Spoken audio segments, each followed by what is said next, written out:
All right, ladies and gentlemen, you are live with us here at the Lights Out Sports Podcast. On this episode, we talk triples, we talk quarterbacks for the Colts, the Cardinals, and one that might not get the amount of respect that Cheez and I thinks he deserves. On this pre-trade deadline special, we'll revisit and we'll answer who won the Juan Soto trade. We'll talk MLB and NFL Hall of Fame. We'll talk Arizona Diamondbacks with George from Locked On Diamondbacks. We'll also tell you what active player just matched Nolan Ryan and how he did it. We'll play Lights Out Trivia, and we will ask, are home runs really that important?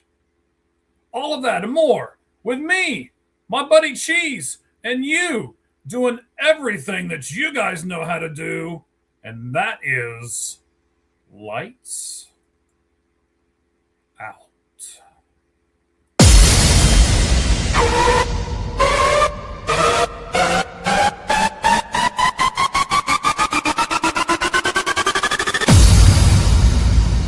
Ladies and gentlemen, may I have your attention, please? Tonight, we rewrite the rules. The countdown has begun.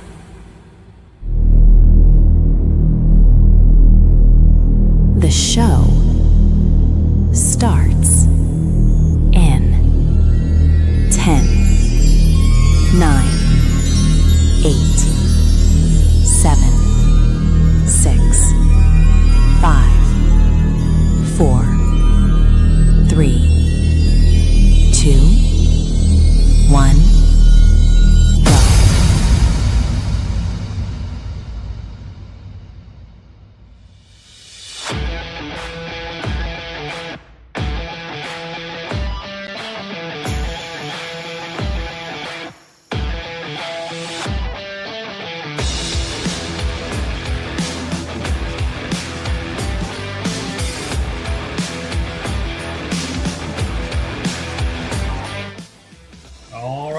Different feel today. We got a special show. It is going to be almost exclusively MLB trade deadline stuff. That's why we put the spinning baseball in between us there. How you like that graphic, Cheez? What do you think?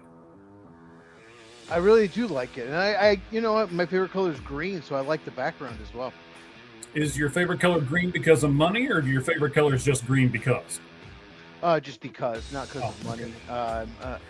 I'm not super greedy. Oh no, no, you're not actually. I've known you for a little bit now. You are not super greedy, but I thought maybe green and gold with the Green Bay Packers, and I've got the green and gold Diamondback stuff on today. We've already got a couple of people with us here. What's going on? I think the Diamondbacks have 28 hats every year. They seem to have every color, everything. I'd never seen a team in any sport more than the Diamondbacks have different hats. Yep. They do. They have so many hats. They want you to buy all of them. I mean, there's some purple ones out there. There got to be some purple ones out there. Do you have some purple ones? Oh, I'm probably due here. Let's see. I got a Randy Johnson purple hat. Yeah. I don't know if you can see this. I have a whole slew. Yes. Those are just the Diamondbacks hats. Yes. They change colors at times. They want you to buy every hat. That's what they do. And look, Mike, he took the bait. Yep, I did. I took the bait. I've got pretty much all of them. All right, Dave, we appreciate you. Hi, buddy. And then, of course, hi. What we got here? Christy. Kristen, right? Christy. I think it's Christy. Hi, Christy. We appreciate all of you joining us right away, right here. The Lockdown Diamondbacks. I like how Zach said what's going on and then said hi. It's like, make sure. Yeah, you make sure he was on there, right? Make sure we know. Make sure we know. We got it, buddy. We got it. Yeah, we got it. Appreciate that. All right. Heads up. Cheez, how's your week been, bud? It's been a week. How about you, man? I'm in the same kind of boat. I mean, finally, I was kind of couch bound for a while. Now I'm good. I'm up doing my thing. So yeah. Got back into it. Got back into it. So you're back to normal. Well, as I don't know about normal is for normal. you. I mean, Yeah. I mean, as normal as for you, not normal okay, to the everyday. as normal as it is for me. Yes. Okay. Yes. Yeah. All right, so before we go too far into the Lights Out Sports podcast, let us give you a couple of things. This coming Monday, Cheez, right? The trade deadline. We're doing a pre-trade deadline special right now. We'll have George Lund from the Arizona Diamondbacks on here in just a little bit. He is the Locked On Diamondbacks guy. We'll have him on here to talk to him about what exactly he and myself and Cheez think the Diamondbacks are going to do. That'll be a great spot with him. And then on Monday, we are actually going to have a trade deadline show. Cheez, tell us when, because I know I'm going to mess up the time. So you tell us when and where, all that stuff, buddy. We should have talked about this before we went live.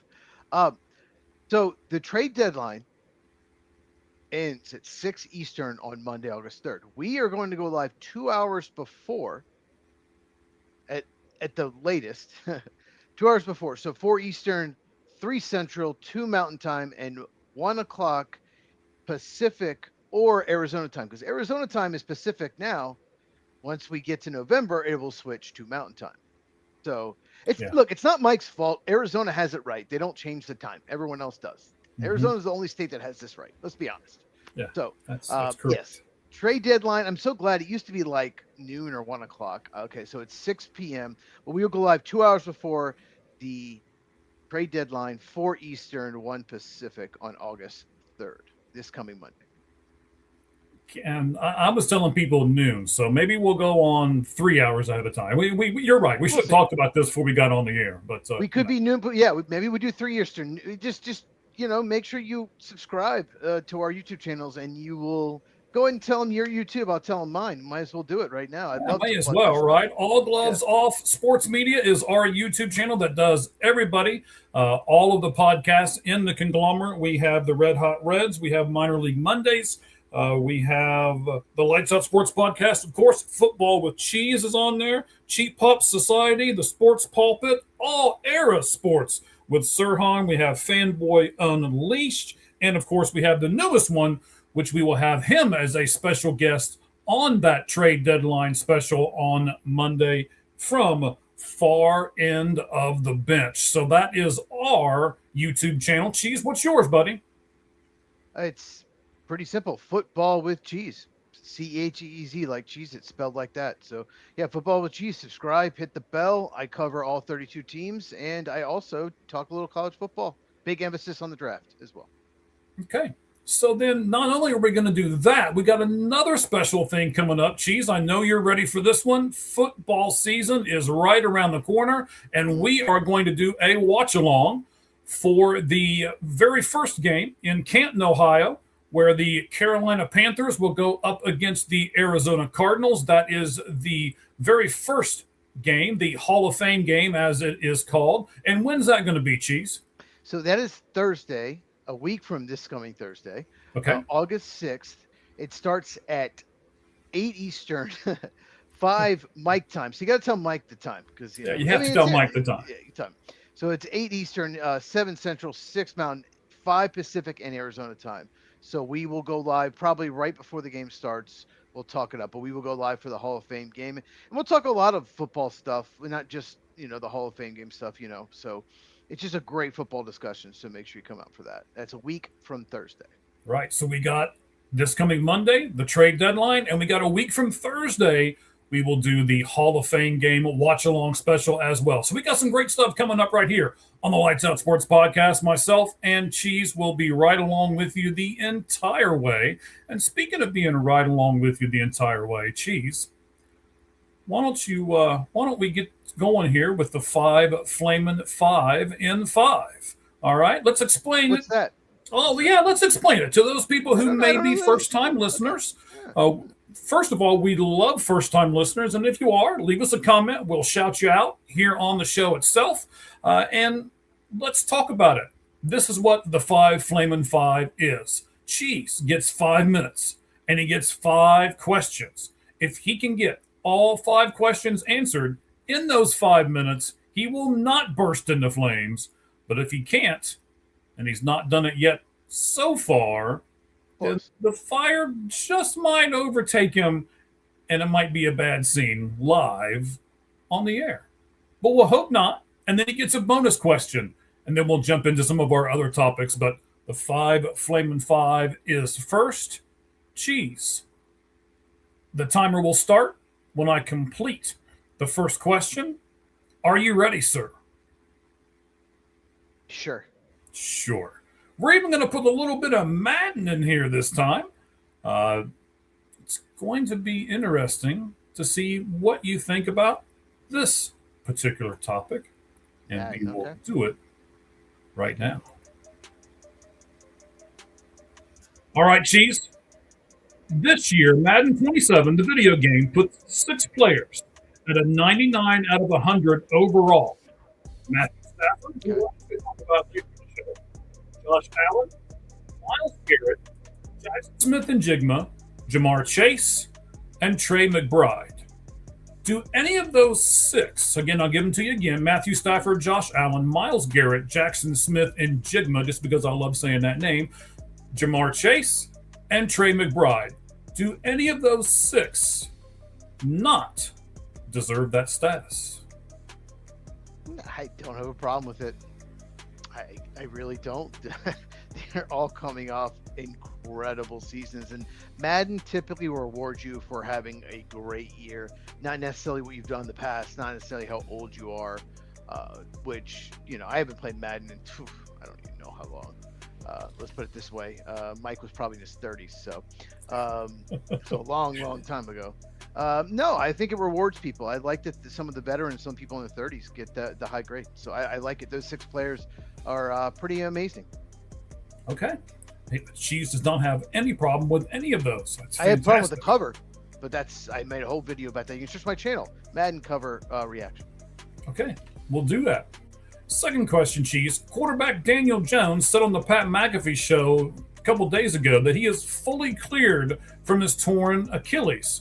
My question to you is, can the Colts win a Super Bowl with him as their quarterback?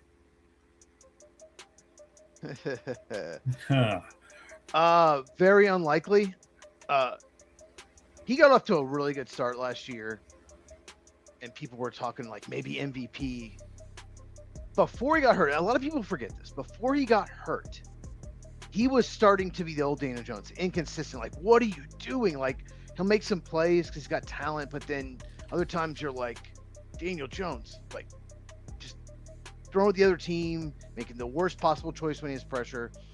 So probably not. I think he would have to get a lot of help around him. Everything would have to click.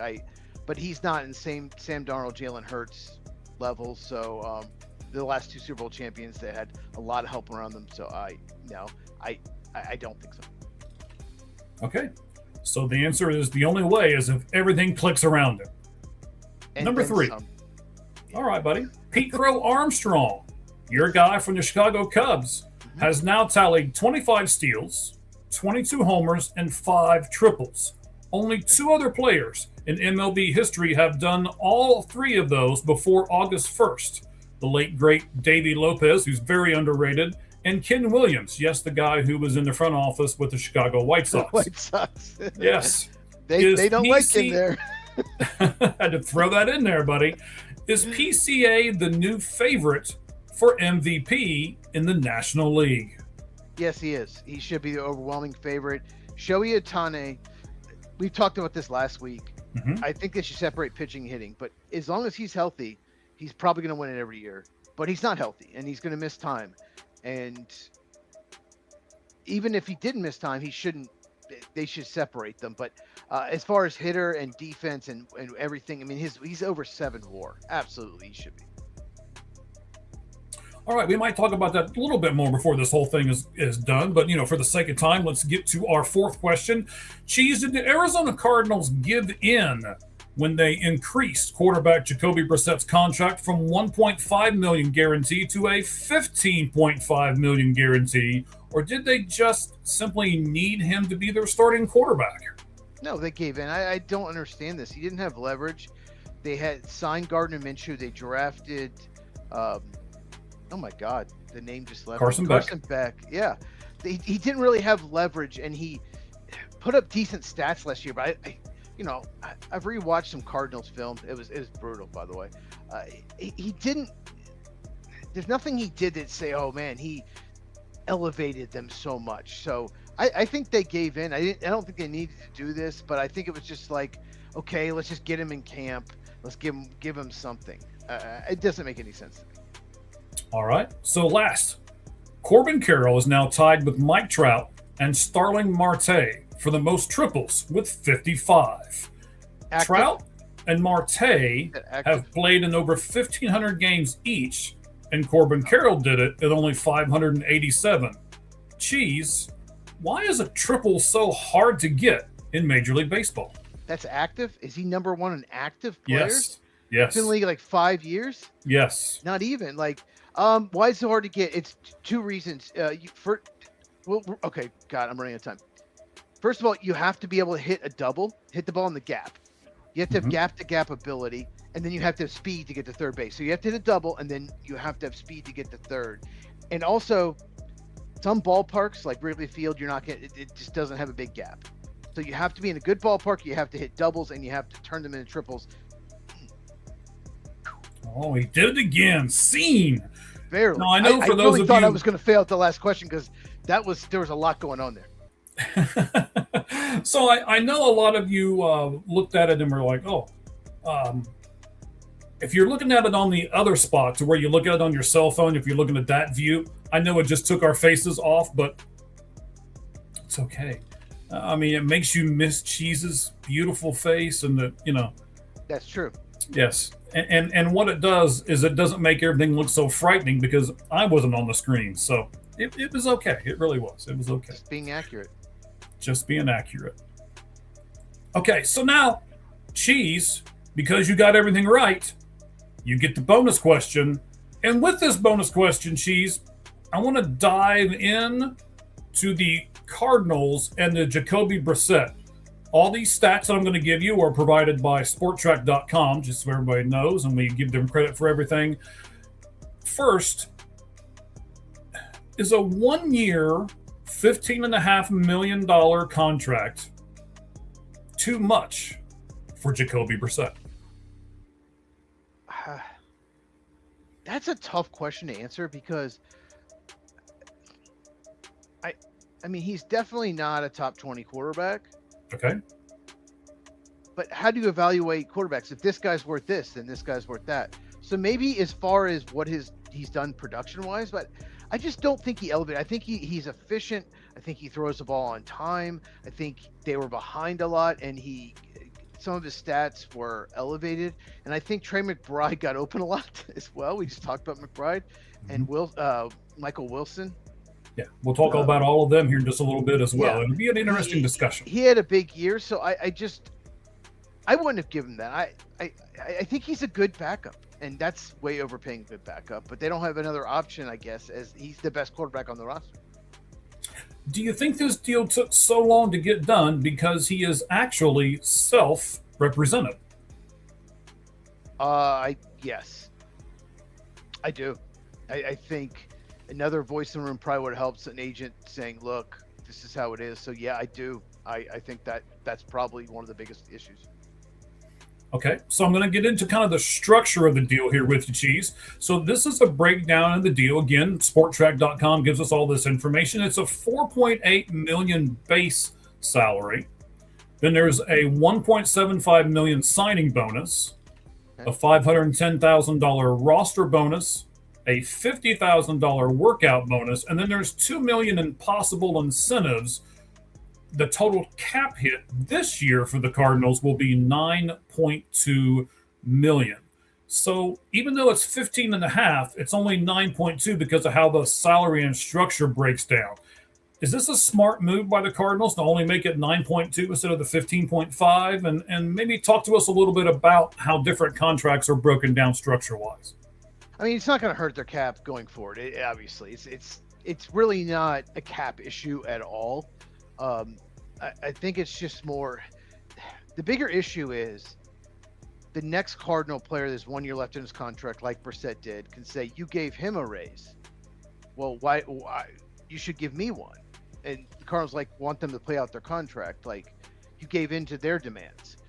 It doesn't hurt their cap. Their cap situation's fine, especially in the future going forward. I just feel like it's more of it could hurt them down the. I know he's a quarterback; it's different, positions different, but it still could hurt them down the road for players wanting a new deal and the Cardinals not wanting to give them a new deal. Copy. And Raman, we give you the thumbs up. Thank you very much for being with us tonight. We appreciate it. All right. To go a little bit further, to dig a little bit deeper, after knowing the structure of the deal, Cheez, and the 9.2 cap hit, this is only a little above 3% of the possible league cap. So is it really that much to spend on your projected starting quarterback? Yeah, I mean, it depends on your starting quarterback. I mean, if it's, Josh Allen, that's different. It's Jacoby Brissett. So, no, obviously, in general, no. If someone spends 3% on their quarterback, that's great. But, it's one of those contracts. It's not going to hurt their cap. It's just, to me, it's just unnecessary. All right. And then the last thing, I can't wait to get your take on this because I think this is, I don't know where you're going to fall at. If you're going to fall pro player or pro salary or pro fan, this is going to be interesting from me to you because we have not discussed this prior to this question. Okay. Jacoby Brissett has made $68 million in 10 years in the NFL, mostly as a backup. What does this say, Cheez, about the exorbitant NFL salaries? Well, I'll say this. I guess 2 points. One, even backup quarterbacks are valuable now. Some teams will overpay them because it's just you have to have a quarterback. You have to. Okay. But I think he would not have nearly that much money if Andrew Luck hadn't retired. He was the backup for the Colts. And when Andrew Luck retired, they panicked and paid him way more money than they should. Knowing he's one of the better backups, okay, well, maybe we can win with him. They could. They should have known. I can't believe they paid him starter money at the time. They extended him. And it was a knee-jerk reaction. It was a panic. And that's probably why it's such a high number. It'd probably be half that is my guess. I haven't ran the numbers. But to answer your question, I think it's just because he's a quarterback and the Colts panicked. All right, so then I guess I'll do a follow-up question that wasn't planned. Did the Cardinals make the same mistake the Colts did? The Cardinals didn't give him a 3-year deal. They didn't give him a 3-year deal. Mm-hmm. So, no, I mean, the Cardinals, it's not necessarily a mistake. The only way it's a mistake is if they feel like we have to play him because we paid him. If Carson Beck has a better preseason or Brissett, maybe in a blowout or maybe gets hurt for one game and Beck comes in, looks amazing, like, whoa, we paid Jacoby Brissett. Let's not play Carson Beck. Then it's a mistake if you play him because of the money. That's the only way it's a mistake. But I just didn't think they had to pay him the money. I didn't think they had to. Mm-hmm. Maybe they're just trying to, let's get along. Let's make sure there's no issues. We don't want any controversy in camp. Who knows? I don't know. What do you think? Why do you think they did it? Because you live in Arizona. Tell me. I do, and I was surprised. I'll be very honest with you. I was really, really surprised. A lot of the sports people around here, the local radio stations and some of the other streamers and stuff, of course, here in Arizona, were not surprised that they finally did pay him. And in fact, they looked at it and said 15.5 is probably a reasonable number. I thought it was an overpay, first of all, and I really thought, like what we had discussed on this show, they were not going to do anything with Jacoby Brissett. They were going to let him sit out, and he was going to be the guy who they were going to blame. They were going to put Carson Beck in, and if he was terrible, they were going to blame him and Brissett. And if he was great, they were going to say, oh, we didn't need Brissett anyway. Look, we've got our quarterback of the future, and here he is. So I thought they were really set up for a win, and now I think they're at least not as set up for the win, because you and I both know they're not winning but maybe a handful of games this season. I'm going to say 3 or 4 at the most. They could win more than that, but the schedule is brutal. It's probably the toughest schedule in the NFL. a lot would have to go their way for them to win more than 4 games. Probably they could, but a lot would have to go their way. I mean, they do have Jeremiah Love. They do have Marvin Harrison Jr. and Michael Wilson. We'll talk about those guys here in just a little bit. They've got Trey McBride, of course, who we just spoke about earlier. They have pieces, but overall, the defense is a problem. Defense is a huge problem, especially in the fourth quarter. Rewatching their games, it's just the fourth quarter. It's like the defense just every time they need to get stopped, they couldn't get a stop. They were in the wrong spot, missed assignment. All of a sudden, no pass. Like they just every time they need to do something, they couldn't do it. So the defense is still a huge problem. But do you think that was because a lot of the defensive stuff, and you had Jonathan Gannon, who was the big defensive-minded guy, now that he's gone, do you think maybe some of those issues will be fixed? I hope that he was not the problem. Because he's defensive coordinator. Now, why do you hope that, sir? I don't know. I just I don't know if I've ever seen a team play worse in the fourth quarter consistently as Arizona Cardinals last year. But the defense has got to take a big step for them to, like you said, win more than 3 or 4 games. It just was not good enough. I mean, they signed Algier. They've also got hold on, I can't think of the veteran's name, the running back that they have as well. James Conner. But they also, look, they're going to get Will Johnson and Walter Nolan hopefully healthy for a whole year. That should help the defense. Those were 2 really good picks. Those were, I think a lot of people were excited that they got both those players. The Walter Nolan, there was a big rumor that he was going to go like 12th overall. The Cowboys falls to 16, I think. And then Will Johnson, I had him like 15th, I think, on my board because I don't do medical. There was a big injury issue. He falls the second round, cornerback from Michigan. So they have 2 really talented players. If they're healthy, it could really improve the defense. Okay. So, again, this coming Monday, we're going to do a trade deadline live special while the trade deadline's going on, like the last 3 or so hours of it. We have the ability, both Cheez and I, we are both going to be off that day, so we have the ability to start a little early, go a little later. So just make sure you're tuned in, that you hit the bell for notifications and everything on our social media platforms. We will have Jimmy from the far end of the bench. He'll be on with us, and I think a couple of other guests, crossing my fingers, that we can get for that as well. So we'll talk to him about Colorado Rockies. We'll ask him how he got the name Far Side of the Bench. We'll talk about Chris Bryant. We'll talk about all kinds of other stuff. Ethan Holiday, I know we're going to look at some prospects that they have and what they should do with some of the players that they have now, like Antonio Senzatella, Jake McCarthy, and Troy Johnston, just to name a few. So Cheez and I, we're kind of preparing for the Rockies guy to be here in the beginning, and then we're going to talk to George later on about the Arizona Diamondbacks. So we didn't do a whole lot of stuff here in the middle. But we did do some things, and we've kind of scrambled a little bit. We've got some other topics to go with and put together. So, Cheez, let's do this. I like this NFL topic. Let's stay on the NFL for a second, and then we'll jump into all of our Major League Baseball stuff. And let's do this. Most passing touchdowns in the 2010s, Cheez.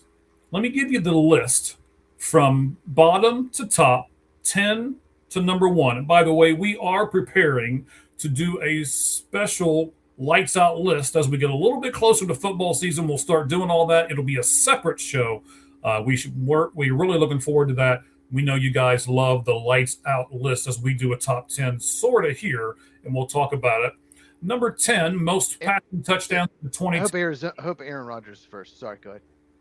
Do what now? I said I hope Aaron Rodgers is first. But anyway, go ahead. Okay, so most passing touchdowns in the 2010s. Cheez is hoping for Aaron Rodgers to be number 1. We'll see. Andy Dalton, though, is number 10 with 204. Yeah. Russell Wilson is 9, 227.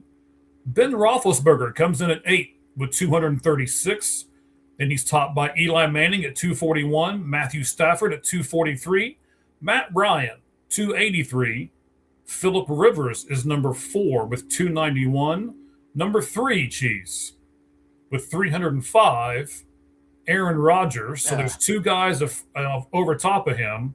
He missed half a year at 1 year. Yeah. He did. So he's got 305. Tom Brady is number 2 with 316. And who's number 1?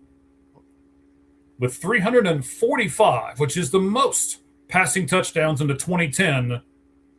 Drew Brees is number 1. Yeah. 345. So we've got some questions as far as this topic. So are you surprised by the guy who was number 1, Cheez, and Drew Brees? Not when you told me, because he just seemed to always be healthy, and he played in the dome, and Brees was just amazing. So no, it didn't. It makes sense. I was like, Brady, Rodgers, who's had him? Okay, Brees, that makes sense. Those three, pretty much the 2010s, were the 3 best quarterbacks. I guess maybe Peyton Manning was, by then he retired somewhere in the middle there. Yeah. Mm-hmm. So my second question to you, Cheez, what does it say? And I teased this in the open. We were going to talk about a Colts quarterback. We did that in the 5 Fleming 5-5 when we said that Daniel Jones is ready. And I asked you if you thought that they can win a Super Bowl with him. If you're just now tuning in, rewind this back and listen to that. You'll get Cheez's response from there. We are going to talk about a couple of other quarterbacks as this segment kind of rolls along here. So what does it say, Cheez, about Matthew Stafford that he is still throwing touchdowns? He has a total, by the way, of 423 touchdowns lifetime and 64,516 yards in his career. We'll be doing a lights out trivia thing here in just a moment to kind of all put this together as well. But Cheez, what's it say about Stafford? Because he was doing it back in the 2010s really well, and he's still doing it well. It says he's just a great quarterback. Brady and Rodgers still doing it at his age. They were still winning MVPs. Rodgers was around his age winning MVPs. Brady was still at a high level. So yeah, he's just a really good quarterback, and he's in a great system. And let's be honest, they got a really good offense too. So Stafford's probably, we probably didn't appreciate him enough when he was younger, just because he never won anything, but he still, you know what I mean? So we probably didn't realize how good he was. So do you think Matt gets his deserved for what he's done in his NFL career? Does he get everything he deserves, or is he looked at as like a second tier quarterback? Where do you think the fans at least fall as far as Matthew Stafford goes? I think once he won the Super Bowl, and then he won a Super Bowl 5 years ago, and now he's won an MVP, I think he's fine. I think it's exactly where it needs to be. He's going to be a Hall of Famer. People realize now. And as long as his back holds up, because there was some issue last offseason with his back, he's probably got a few good more years in him. Why I hated the draft pick of Ty Simpson, as you know. You remember that? I thought it was a horrible pick, my least favorite pick in the entire draft. Yeah, I think he's if he holds up physically, I think he's got at least a few more good years in him. Okay. Next thing, how many of these 10 quarterbacks are Hall of Famers? And I'll tease real quick that we are going to talk about the Major League Baseball Hall of Fame in our final segment, batting cleanup as well. Of course, we just had some inductees, and we got a pretty good stat about these inductees. But let me give you these guys again, Cheez, so that you can think about it for a second, and then I'll ask how many of these guys are going to be Hall of Famers. You got Andy Dalton starting from 10 to 1, Russell Wilson, Ben Roethlisberger, Eli Manning, Matthew Stafford, Matt Ryan, Phillip Rivers, Aaron Rodgers, Tom Brady, Drew Brees. Of these 10, give me a number. How many are Hall of Famers, Cheez? I think 9 for sure. 8 for sure. They probably will all eventually get in. Don't you think so? Some of them could wait a while, but I think they're all going to eventually get in. Don't you? Andy Dalton is going to get in? Oh, not Andy Dalton. Did you say Andy Dalton? Yeah, Andy Dalton's number 10. Oh, no. Oh, definitely not. Yeah, no. Definitely not Andy Dalton. The other 9 for sure. Philip Rivers and Eli Manning might have to wait. Well, Philip Rivers has to wait more now because he played last year, but they might have to wait. They might not get in like right away. But besides Andy Dalton, I think they all get in. So hasn't Eli Manning already been? He has been able to go into the Hall of Fame, and he's not been elected yet. You think he will eventually get elected? I would be shocked if he doesn't get in next time. The thing with Eli is he had 2 amazing postseasons, and then the rest of his career he was just a good but not great quarterback. And you have to be great to make the Hall of Fame. But he had 2 amazing postseasons and won 2 Super Bowls doing it. Yeah. So he's kind of the opposite of Philip Rivers, who is much more consistent throughout his career. They're kind of very different, but won no titles. So I do think you have to. I mean, some of the throws Eli made down the stretch in those playoff runs were just incredible. Like, holy crap, did he just do that? So because of that, I think eventually he'll get enough votes to get in. All right. So, I mean, I know that he's pretty high on this list, but I can tell you, I'm not the big football aficionado that you are, but I can't say when somebody says Matt Ryan, Hall of Fame quarterback, I gotta kind of scratch my head. What would Matt Ryan do to get into the Hall of Fame, Cheez? He was really good. He had some years in there, like 10, 12 years ago, where he was like one of the best quarterbacks in the NFL. He had like a 3 or 4 year stretch where he was amazing. Yeah, I guess, toward the end he dropped off some, but I guess that's what people think of. I don't know, but I do think he's a Hall of Famer. I think Matt Ryan was probably. I think he's a little underrated. I really do. There were some years there. He finally got Julio Jones. He finally got a good receiver, and he was just incredible. So I think he's better than you probably think, and than a lot of people do. Okay, and you're the aficionado, so we'll go with you. I got 2 more people here. Ben Roethlisberger. Maybe it's just because I'm a Bengals fan and detest the Steelers, but I don't know. Ben Roethlisberger was not a big throw it down the field guy. He was not a, I don't put him in the same breath as Breeze and Brady and Rodgers and Rivers. Does that mean he's not a Hall of Famer if I don't put him in the same breath as all those guys? He's in that breath. He is very good. Yes.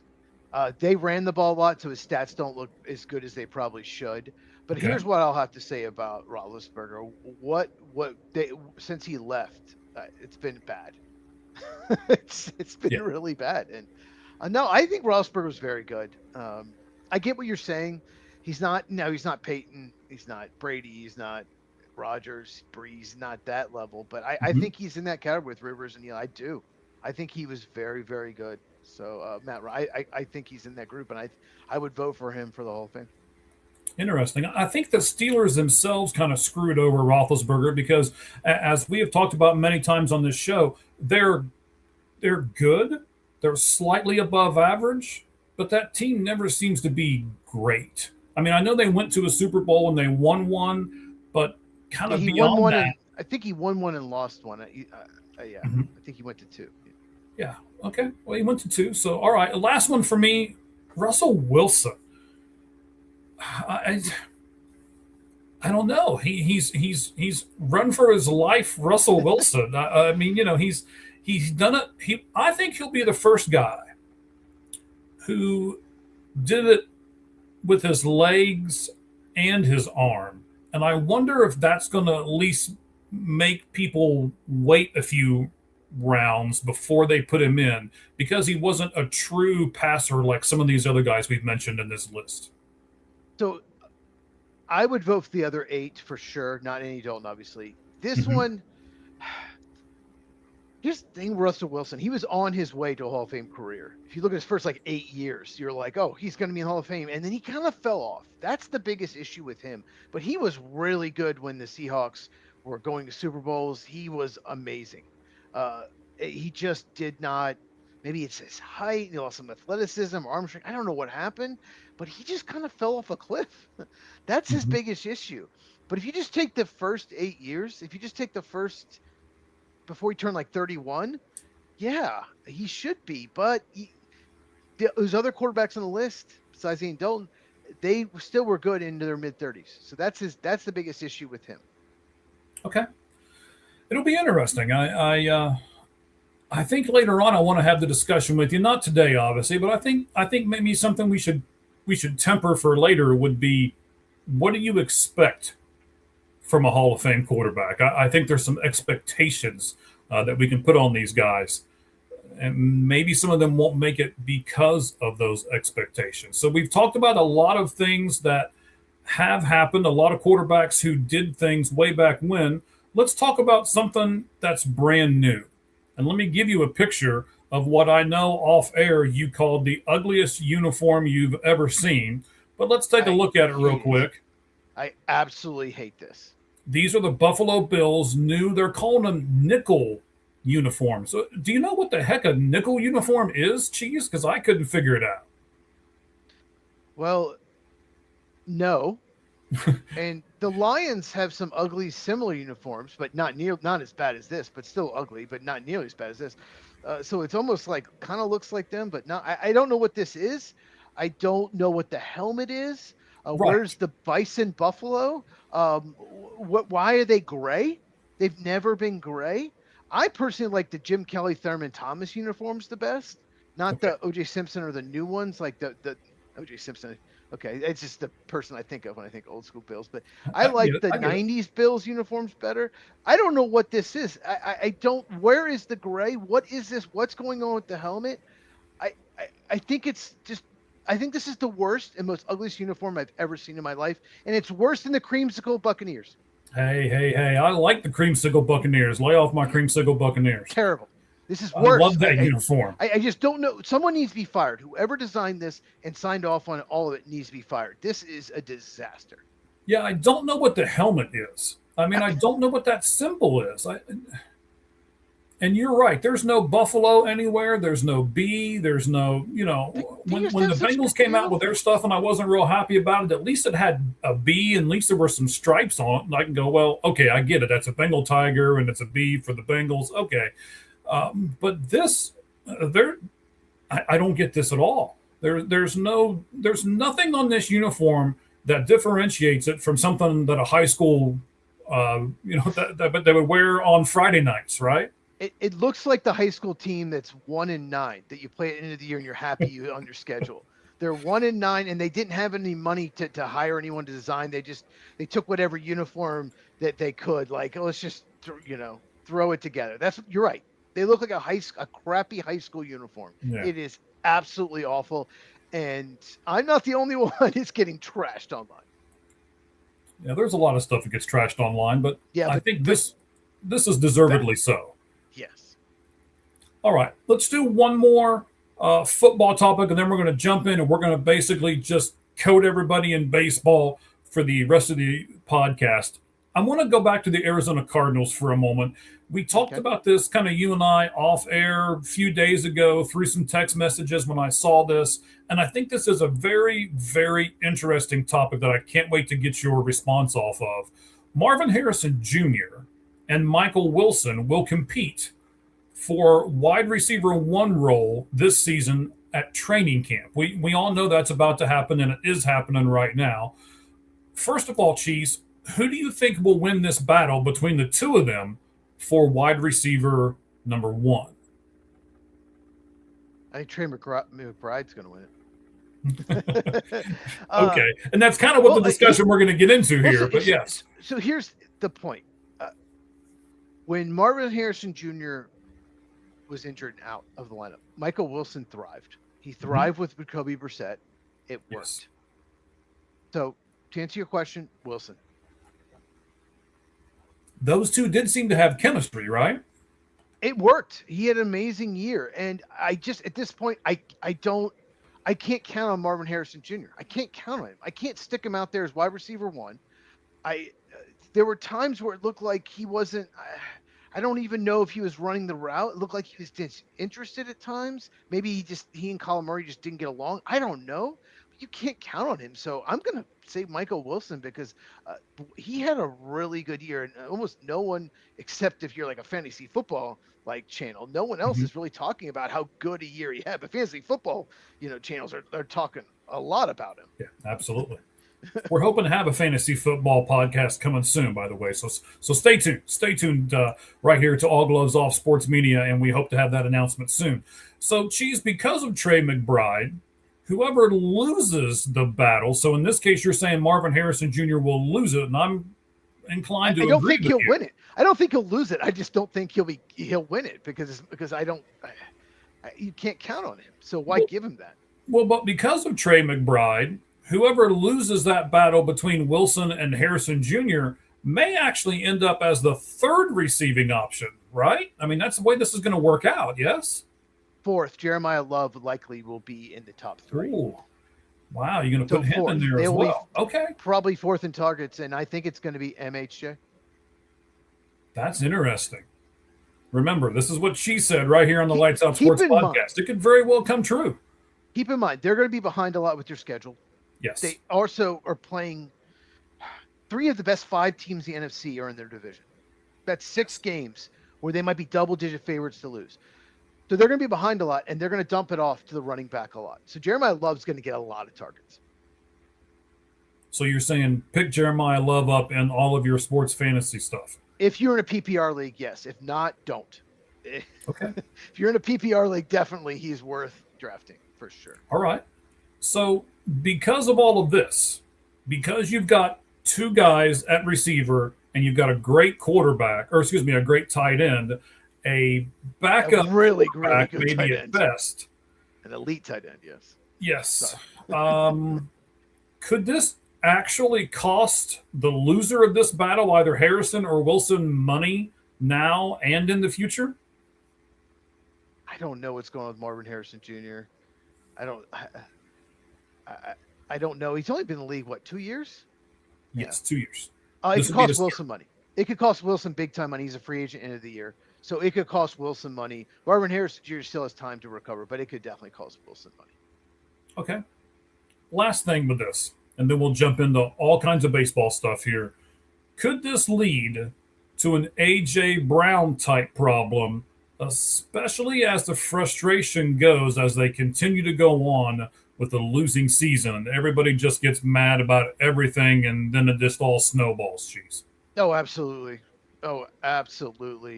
Someone, if it's going bad, someone's probably not going to be happy. So I do think this could, especially Marvin Harrison Jr., this could be an A.J. Brown situation for sure. Okay. So we got a few things to get to. We're going to talk about the MLB trade deadline for the rest of the show. And we're going to start with a graphic here. Let me get it pulled up here really quickly because this is not the one that I thought we were going to go with at this particular point in the show, but I can get it pretty fast. It's not a big deal. This. Who won? Let me take this banner off the top here. Who won this trade, looking back at it? Remember, this was the infamous Juan Soto trade. So the Padres got Juan Soto and Josh Bell. And the Washington Nationals got James Woods, C.J. Abrams. I always want to say Woods, but it's not. It's James Wood. C.J. Abrams. They got Mackenzie Gore. They got Luke Voigt. And Robert Hassel III. Cheez, in the long run, who won this trade? This is complicated because the Padres would flip him to the Yankees for like Michael King, Johnny Brito, other prospects. They didn't get nearly for him what they gave up, though. Like they gave up way more than they got back for the Yankees. But they did get something back for him, so it's tricky. But I don't know how anyone can argue that the Nationals did not win this trade just because of the first 2 people on the list. Mackenzie Gore has been traded since. Robert Hassel has been a disappointment. I have no idea who Luke Voigt is. I have no clue. But James Wood, not the actor from Rhode Island, James Wood and C.J. Abrams are 2 of the best hitters in baseball. I mean, they're incredible. 2 of the best hitters in the National League. They're both all-stars. They're awesome. So this year, this trade's looking terrible for the Padres. What do you think? Well, I agree with you. I mean, the first two guys, of course, again, James Wood, C.J. Abrams, they are, yes, you said it correctly, both all-stars. I could have put the graphic up, and we'll look at it later on, probably next week, and we revisit this. The top 10 home run hitters, only one team has two players in the top 10, and it's the Washington Nationals, and it's those two guys on the screen right there, James Wood and C.J. Abrams. The Washington Nationals are the most prolific offense in the National League. They have scored more runs, and it's honestly not even close. I believe your Atlanta Braves are second. But the Washington Nationals have blown pretty much everybody else out of the water. Mackenzie Gore, a great pitcher, got traded to the Texas Rangers. Of course, the AL West leading at Texas Rangers, and Mackenzie Gore is a pretty big part of that. Luke Voigt, who you said you had no idea who he was, first baseman, great big guy, always had the chest all stuck out there. Reminds me of, I wish I could think of his name, but played first base for the Yankees too, was married to, oh man, really beautiful woman that did a lot of modeling stuff for MLB. I'm talking about no. I was like Marilyn Monroe, Joe DiMaggio. No. I'm not going back that far. I know I'm old, but I'm not that old. Married to someone who worked for ESPN and modeled? No, Alyssa Milano. That's who he was married to. Oh, she's insufferable. Well, I'm glad I brought that name up so you can tell us how you feel about her. I liked her in Who's the Boss when I was a kid, but yeah. Yes. Somebody I'm sure somebody listening to us. I have no idea who that is. I don't follow who marries who. But that's good because if you guys want to know what celebrities married to who, Mike is your guy. Let us know in the comments. He will tell you what celebrities. Right. I didn't know a Yankees first baseman. I know Dave Justice married to Halle Berry because I was a Braves fan. I'll try to look it up here in a second. Okay. I'm sure somebody in the comments will let us know who it is. I can't remember his name. He does a podcast now with a couple other guys, and yeah. Anyway, I can't think who that is. Okay. Yeah. I'll get it in a minute. And then, as with most of these trades, right? Josh Bell's still in the league. Not really not really a big star, not a big superstar. He's been decent this year. He's been decent this year, not great. Yeah. And then these trades always seem to have somebody like Robert Hassel III, the guy who was the next big thing, right? And then just absolutely did nothing. Top 50 prospect at the time. Yes. I remember when he was drafted because he was rumored. I can't remember if it was the Braves or Cubs, my two teams. He was rumored to go to them late first round, and he went early second round to the Padres. So, yeah, he was a big-time bat that was hyped big time for the draft, and it didn't work out. Yeah, so I have to agree with you. Sorry, I'm trying to look up. If they had gotten just James Wood in this list, I would probably say a push. But they got C.J. Abrams too. There's a reason why the Nationals are still in it, and it's those two dudes. They've been amazing this year. Padres, they gave up way too much probably for Mason Miller too. Leo DeVries is with the Athletics. I think he's probably the best prospect in baseball. Wait till next year when he's called up by the Athletics. He's an absolute stud. So I don't know why the Padres they get all these great prospects and just trade them all. I don't get it. Yeah, and they're in the same boat right now. Now they're trying to decide, so do we trade our huge closer that can fetch us, 4 or 5 more prospects, or what are we doing there? So nobody wheels and deals like Preller does with the Padres.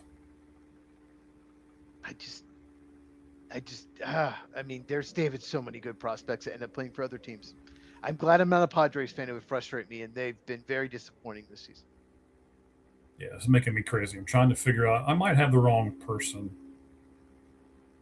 Might have the wrong person. Yeah, Alyssa Milano might not be the. Oh, Alyssa Milano. Okay, I don't know. I can't. Okay, so we'll repeat. It was the Yankees first base. It was the Yankees hitter. Yeah. When was the error again? Hang on. Couldn't be Mark Teixeira. No, he was. No. Daggone it. Big big guy. God. Big guy. Oh, Jambi? No. No. Big guy. Yeah, Who was on the Yankees, guys? Who was on the Yankees back then? Big guy. Before Teixeira, before Giambi. Who was the big Yankees guy? It's okay. I mean, it's going to bother Mike, so please. It is. It's going to make me absolutely crazy until I think of his name. Anyway, okay, I got to get back to this. So we got to keep going with our topics here. But I'll try to research it as I'm going through different things here. So Nick Swisher. Nick Swisher, that's it. Yes. That's Nick Swisher. I just Googled Yankees player married to an actress, and it popped up. It wasn't Alyssa Milano. It was some actress I don't know. Redhead. Okay. Nick Swisher. Nick Swisher, yeah. Yes. Another player that was on the A's, and they just traded him because they don't pay anybody. Yeah. Very true. Yeah. All right, so now there might be, ladies and gentlemen, a hidden reason why this trade deadline is not going to be as hot and heavy as some of the other trade deadlines have been. Cheez knows I really and honestly don't want to talk about this, but I think we have to in this point because it is being brought up in certain circles. I'm going to give you a tweet here from James Passon, and we'll talk about this here. So this person, Paul, writes, how do you think the potential for lockout affects the dealing? Will it be way down given the uncertainty of next season? And Jeff Passon answers with, great question. It's absolutely affecting some teams' approaches. There are owners that believe there won't be a single game next season, so they're telling their GMs to price that into their trade deliberations. Will it have a significant effect? I won't go that far, but does that possibility exist? Absolutely. Cheez, I know you've got some stuff to say about this. I'll give you the floor. Talk to me. What do you think about the possibility that this trade deadline, is being affected because there might not be a season next year? So a lot of people are going to talk about the buyers. Like, okay, we're good. We have a good record. We're probably going to make the postseason. So let's just go for it. Especially if you're a veteran team, especially if you have a lot of players 28 or older. Mm-hmm. Okay, let's just go for it, right? But I think what a lot of people need to think about is the sellers. If you are a team that's not very good, probably not going to be good next year, might not be a season anyway, you're not going to be good. Do it. Just sell anybody, any of your veterans, anyone on that's going to be a free agent or even has one more year left on the deal. Do it, because get young guys, because if you trade for 20, 21-year-olds and there's no season next year and we have to wait a whole other year, they're still going to be young, right? So I think the seller, if I'm a seller, it sucks. You want to be good. Every team wants to win in spring training. Everyone says, I want to win. But I think this is such an opportunity for some teams, if they're bad, to just, okay, let's just take a step back. We have, especially if you have a lot of 28, 29-year-old hitters or pitchers. Well, if there's no season, they're going to be 30, maybe 30 years old another year if they miss a year. So let's trade all those guys and let's get younger. If I trade for a 19-year-old guy who was an international free agent 2 years before signing, I trade for that guy and he misses a year, he'll be 21. So what? He's still 21. So I think the sellers need to embrace this and realize I have an opportunity and sell off a bunch of veterans. So you've got somebody that's a little upset with you, Cheez. That's common.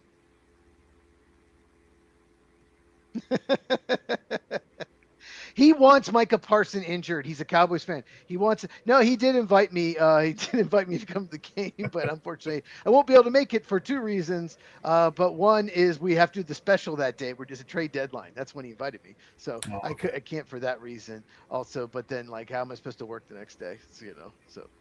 Right, because you'll be consuming some beverages, I'm sure. If you go to to a Major League Baseball game. So, I'm not a big beer guy. I'm more of a wine guy, so I don't really drink a lot at the games. But well, I'm sure they have wine at the games as well, sir. If you look hard enough, I'm sure you can find it. Not the wine I would drink. No, man. Oh, okay. So what you're trying to tell us is you're a wine snob. No. John invited me.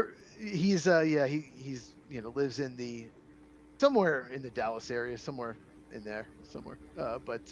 He's a big Cowboy fan, and he wants Micah Parsons hurt. He wants Micah Parsons to fail because they traded. Well, it looks like he's going to miss the first probably 6 weeks of the season. It looks like. Probably at least four to. I think it's 4 to 8. It could be as much as 8. We'll see, but it's at least 4. Okay. All right. So I know what you're saying, and I'm not saying that I disagree with everything you just brought up. The caveat that I want to add to everything here is I think these guys that are on expiring contracts are going to be the guys that are going to move, because you don't have to worry about paying the guy next year if we don't have a season. If you just get the guy in the expiring contract, right, and then he's done at the end of the year, well, okay, we got a guy in an expiring contract and he's done. I don't have to fit a bill for a player that's not doing anything and a team that's not playing.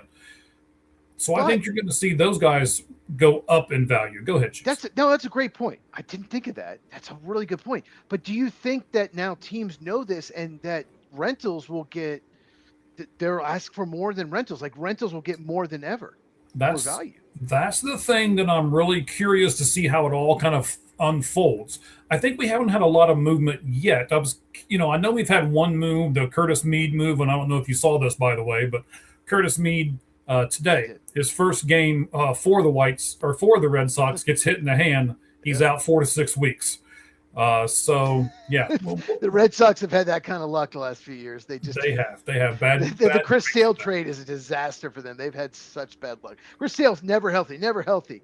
Oh, they trade him to Braves for some DH type prospect, and he's not very good. And all of a sudden, Chris Sale's healthy again. Yeah, they've had that kind of luck. Yeah, I like how you're smiling so big because you're the Atlanta Brave guy, and Chris Sale's over there with the Braves. So he's amazing. And he is one of the reasons why they're where they are. I mean, Chris Sale has been great this season, and you can't deny that. But I think those expiring contracts. So here's a couple of them, right? Derek, now Tarek Skubal. Will the Tigers ask for even more? Because I think it's pretty inevitable by this point that they are probably going to try to trade him. So now what are they going to get? The only thing with that is you have to get a really good offer. You have to tell your fans. I know they're still technically close enough where they have a shot. You have to get a ton for him because, one, if you don't trade him, you could at least get a compensatory draft pick back, some kind of draft pick back. But two, you're trading one of the best pitchers in baseball and you're giving up. So you have to get the fans excited. They're 2.5 out. No, 3.5 out of the wild card. But they have to put 7 teams. They have to pass 7 teams. But because the American League's crazy. Yes. But so you have to get some kind of prospect, at least one of them that will excite fans. You have to get some top 30, 40 prospect in that trade. What do you think? Do you agree? Yeah, I'm with you there. I mean, you have to get either a really big time prospect that's close, or you have to get 2 or 3 players that are already major league ready. And you can plug right into your lineup, and everybody says, oh, well, that's the guy we got for Skubal. And, oh, that's the guy we got for Skubal and all of that. So I'm looking at the MLB scores right at the moment. The Arizona Diamondback Pittsburgh Pirate game has gone into extra innings. And I know our buddy is probably watching and taking notes on that game, so he'll be with us here shortly. Arizona just took the lead in the middle of the 10th. So that might be why he's not here with us right at the moment. But just to give you some updates on some other scores, Kansas City is beating Minnesota 2-1 in the bottom of the 9th. Also in the 9th, but in the top, the Yankees over the Chicago White Sox 3-0. Your Chicago Cubs are beating the St. Louis Cardinals 8-1 in the top of the 8th. Yep. Washington is avenging their loss yesterday to Toronto. They are leading 8-3. Houston's up 1-0 over the Anaheim Angels. Boston and the Athletics are scoreless in the second, as well as are Colorado and San Diego. So just a little bit of an update on some of the games that are going on right the moment. As we continue to be with you, this is our pre-trade deadline special. We'll be doing a trade deadline special on Monday. We're going to go noon, 1, something like that, come on the air. That would be Arizona time. What is that considered, Cheez? You know all these time zones. I mess it up all the time. The Arizona is in Pacific time this time of year. Okay, Pacific. Once again, Arizona has it right. They don't change. It's so stupid to change. But Arizona's on Pacific time right now. So 3 hours behind Eastern. And it's 9-1 Cubs. 9-1 Cubs. All right. And I know the Reds lost earlier today. They played a doubleheader. They lost to the Indians. I don't know if they've started the second game yet. Yes, they won game 2-0. Oh, okay. They've already won. Excellent. They did. Yes, they won 2-0. Sal Stewart had a big game 1. He did. Ellie De La Cruz scored from first on a single to center field by Sal Stewart. I don't know if you get a chance to see it, you can go over to our X account. That's really hard to see. It's really hard. I haven't figured out how to play video on this thing yet, but it's you can go over to our X page at All Gloves Off SM because I have to shorten it down, but it's there. You can see it. Ellie De La Cruz in the first game scored from first base on a single to center field. It's a pretty amazing play, and they even give you the seconds and everything. It's pretty neat. Real quick about game 2, Brady Singer was originally supposed to start. They decided to move him back to Wednesday and do a bullpen day. Was the right move. The bullpen, 5 pitchers, threw a shutout. So, I guess the Reds finally their bullpen is good. I guess we can say that now. Yeah, they were not healthy there for a while. It's why they were losing so much. It's one of the reasons why they were winning in the beginning because they started out healthy. Now they're back to healthy again.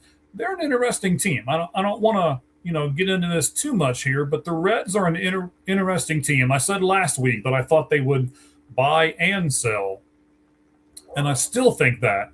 But they also lost one of their key trade pieces because Spencer Steer is now hurt. And he's on the IL. He'll be there for 4 to 6 weeks. And that hurts because a lot of teams were interested in trading for him. So if they wanted to move him, that hurts. But yeah, great bullpen day for the Reds. So they did win a game 2. So what do you think, Cheez? Does that mean that the Reds were holding Brady Singer back on purpose because they're into some really big trade discussions, maybe, and they're going to get rid of him before tomorrow night's game? I thought about that. When I saw that, I thought maybe they're close to making a deal for him. I haven't heard anything. I just refreshed. I keep checking. I love doing breaking news.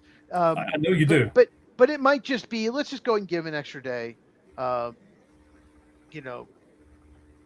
we might move him. So let's just give him extra, make sure he's rested, make sure everything's good for his next start. And he's been really, really good at home this year, and he'll pitch at home. So, okay. Yeah. So we've got one more thing to look at here, Cheez, and then I already see George. He is off camera here. I can see him. He can hear me, I'm sure. Yeah, he can hear me. He's shaking his head at me, so I know he hears me. So we'll have George Lund here from Locked On Diamondbacks in just a moment. We'll get to all kinds of Diamondback news. We'll let him talk to us about the game today and what it means and everything else. But first, Cheez, I don't know if you want me to do it first or if you want to do it first. Give me 3 teams that you think will be the most active on this trade deadline between now and our show stops when we're doing this trade deadline special on Monday. You want to go first? You want me to go first? You want to kind of go back and forth? How you want to do it? Yeah, well, back and forth. I can go first. I think the Yankees are going to go for it. I think they're only 2 games out of Tampa, and they want to win the division. They want to be the best, have the best record. I think the Yankees, they have a good team. Maybe not. They're still missing a few pieces. So they have a pretty decent farm system. They have some pieces. So I think they're going to be. It's the Yankees. They're going to be, and also not have a season next year. I think the Yankees. When's the last time that they were like in the World Series? It's been a while, right? So I think they're going to be super aggressive going for it this year. Which one of your teams? Okay, so my first team, I'll do the same division because I think Tampa Bay is going to be really aggressive. They have new ownership. They've got a little bit more money to spend, or at least more than what Tampa Bay usually has to spend. They're not going to spend Yankee money or anything, but they've got some more money that they can spend. They're going to look at the fact that Toronto is down. And honestly, if you kind of look at it, the Yankees are down because they've got no Judge. They've got no Cody Bellinger. So they're either going to have to be like what you're saying, super aggressive and make some moves, or they're going to be second or third in that division. And Toronto, I think, may have a sell-off before it's all said and done. So then Tampa Bay says, okay, if not this year, then when? And I think Tampa Bay will be really active as well. Who's your second team, Cheez? Crazy, because Toronto was play for play with the Dodgers in the World Series last year. Probably should have won it. They were like as good. It was like the most even World Series you ever seen. Mm-hmm. Crazy their drop off. It's just they're bad. I don't know what happened to their bats. Atlanta Braves. My Atlanta Braves. I think they got to be aggressive. They're 18 games over 500, and they have a lot of flaws. The bullpen is kind of collapsing. Suarez is hurt. Hopefully he'll come back soon. I have no idea. He's been tremendous this year, but they have got to get a starter, and they need probably one or two bullpen pitchers because Tyler Kinley and Dylan Lee have been awful. Glacius has not been as good as well. So they need to be aggressive with pitching and maybe a right-handed left fielder. So I expect the Braves to and it's the best farm system they probably had in like 4 years. Their farm system is better than it's been in quite a while. All right, so I'm going to give you my last two teams. Cheez has got one more team. We're going to do Lights Out Trivia here in just a moment, brought to you by Deutsch Snacking Company. We'll get to that, and then we'll bring on our special guest from the Locked On Diamondbacks. We'll bring out George here in just a moment. My second team, the Chicago White Sox. They still lead the division, Cheez. Fans are positively reacting to them as a fun, go-get-'em team, and as you've already seen, there seems to be more AL teams that are falling out of the race day by day. So I think the White Sox are primed to strike, and I think they will. Who's your final team, Cheez? Or you want to comment on the White Sox? No, I can see the White Sox doing it. We'll talk more about the White Sox on Monday. So I'm going to go with a team that needs to absolutely sell. The Kansas City Royals. Anyone that's like a free agent or even going to be a free agent after next year, just sell. It's been a disaster. They've had a ton of pitching injuries, but at the same time, it's still just not a very good team. And they do have some pieces. They have some decent bullpen pitchers. They got a couple good, decent starters. You can get some for them. So Royals just they need to do a retool, a 2 or 3 year retool. Okay. My last team is going to be really similar to yours because for me, this is another team that just needs to sell and start over. I think they'll sell off in an effort to kind of reset the club. They fired their GM. They've got the old Cardinals GM in there now, and they have told him that he's going to be there for a little bit. It's the Los Angeles Angels. I think you're going to see him get rid of Detmers and Soriano pitchers, Yates as a closer, Neto, Adele in the outfield, Soler in the outfield, and maybe, I'm crossing my fingers, maybe even Mike Trout. New guy running it. So Moreno is no longer, or what's his name? Was it? Mozolak is now running it. I know. Was it Moreno? Was that the guy running before? But well, Artie Moreno was their owner. Okay, is their owner.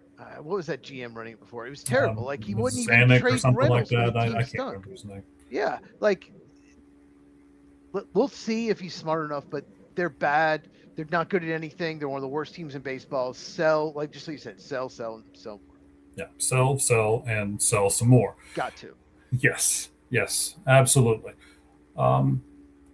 Okay, so we got Deutsch Company, the Deutsch Snacking Company. You can get with us. We're putting some things together for them, but I do want to say that they brought us Lights Out Trivia for today. Here we go.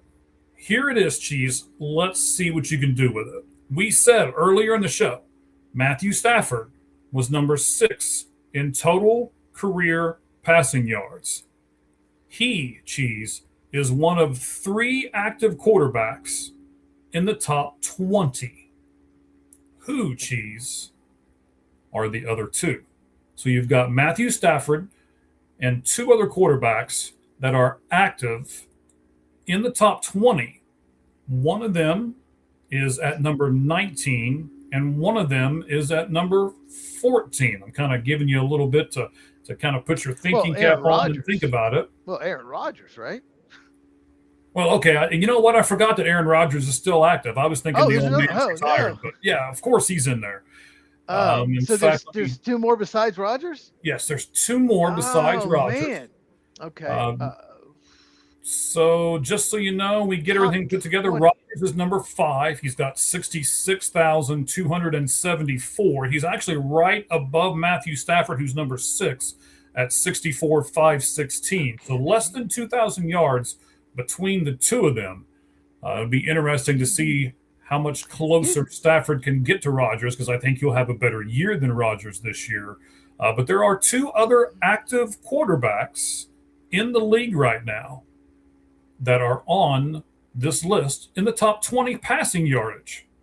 Here's the problem. Burrow, Lamar Jackson, Holmes, Allen, they're all like 29, 30 years old. Mm-hmm.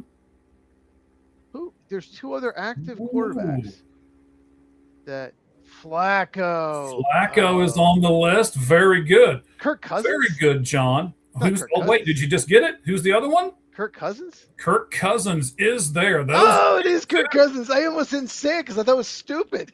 No. Flacco, that was a good one. Kirk Cousins is number 19. He's got 44,700 even. And believe it or not, Joe Flacco is 14th out of 20. He's played a long Joe time. Flacco has 48,176 yards. So there you go. You got them all. And we are ready.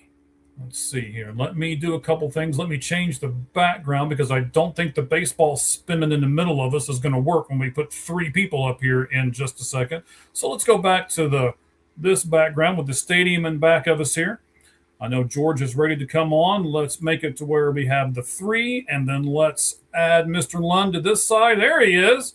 George, how you doing, buddy? Mike Ballantyne, Cheez, right here with you on the Lights Out Sports Podcast. Thank you for being on. I'm doing great. Thank you guys for having me on. I'm doing great.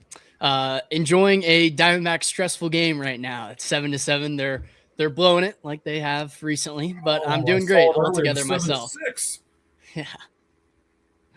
All right. So before we start talking about players and trade deadlines and everything else, let's talk the tiebreakers. One of the things that it's really big for the Diamondbacks to win this game, because I think it's something that's not considered by the average fan, but it should be given more consideration, George. The two teams in front of them at the number 1 and number 2 wild card spots are the Cubs. They're +4.5, and the Phillies are +2. The Cubs currently own a 3-0 advantage with 3 games left to be played at Chase Field, August 24th, 25th, and 26th. So the Diamondbacks, almost all of these games are going to be played at home against these teams, and they're currently really good at home as well, George, 31-22. What do you think about them and the Cubs? Yeah, it's really interesting. I think the National League wild card race this year has been stretched along a lot of teams this year. There's a lot of teams that are still in contention. I think a lot of people thought that the Padres would be out of it by this point. The Cubs are a really good team, though. I think there's a lot to like about the Cubs. The Diamondbacks are in a weird situation where they're waiting for all these injuries to return, but these guys keep having setbacks. You don't really know what to make of them right now, although they're really competing their butt offs to stay in the race. But I like the Cubs a lot. They'll add at the deadline and be a lot better team than they already are right now. They have a lot of star power, a lot of depth throughout that team, a lot of guys who have showed up in a big way for them this season. Definitely a lot to like about the Cubs. Wow, he's giving your Cubs a lot of praise there, Cheez. I hope your headphones stay on your head there as we continue this segment. But what do you think about the dynamic between the Cubs and the Diamondbacks, Cheez? Well, I think every game is important down the stretch. Every single game is important. But Cubs have been really good on the road since like the early June. They've been scoring a lot of runs on the road. The lineup is the big thing. Nico Horner, Alex Bregman have been much better lately. And if those guys start hitting, the lineup's just going to be ridiculous. And we'll see. I mean, if the Cubs need to make some pitching moves at the deadline, obviously. And with the Diamondbacks, Merrill Kelly, he's good again. So, so that's big for them. Yeah, I think it'll be a big series. All right, so the Diamondbacks currently hold a 2-1 advantage over the Phillies with, again, 3 more games to play at Chase Field, August 31st through September the 2nd.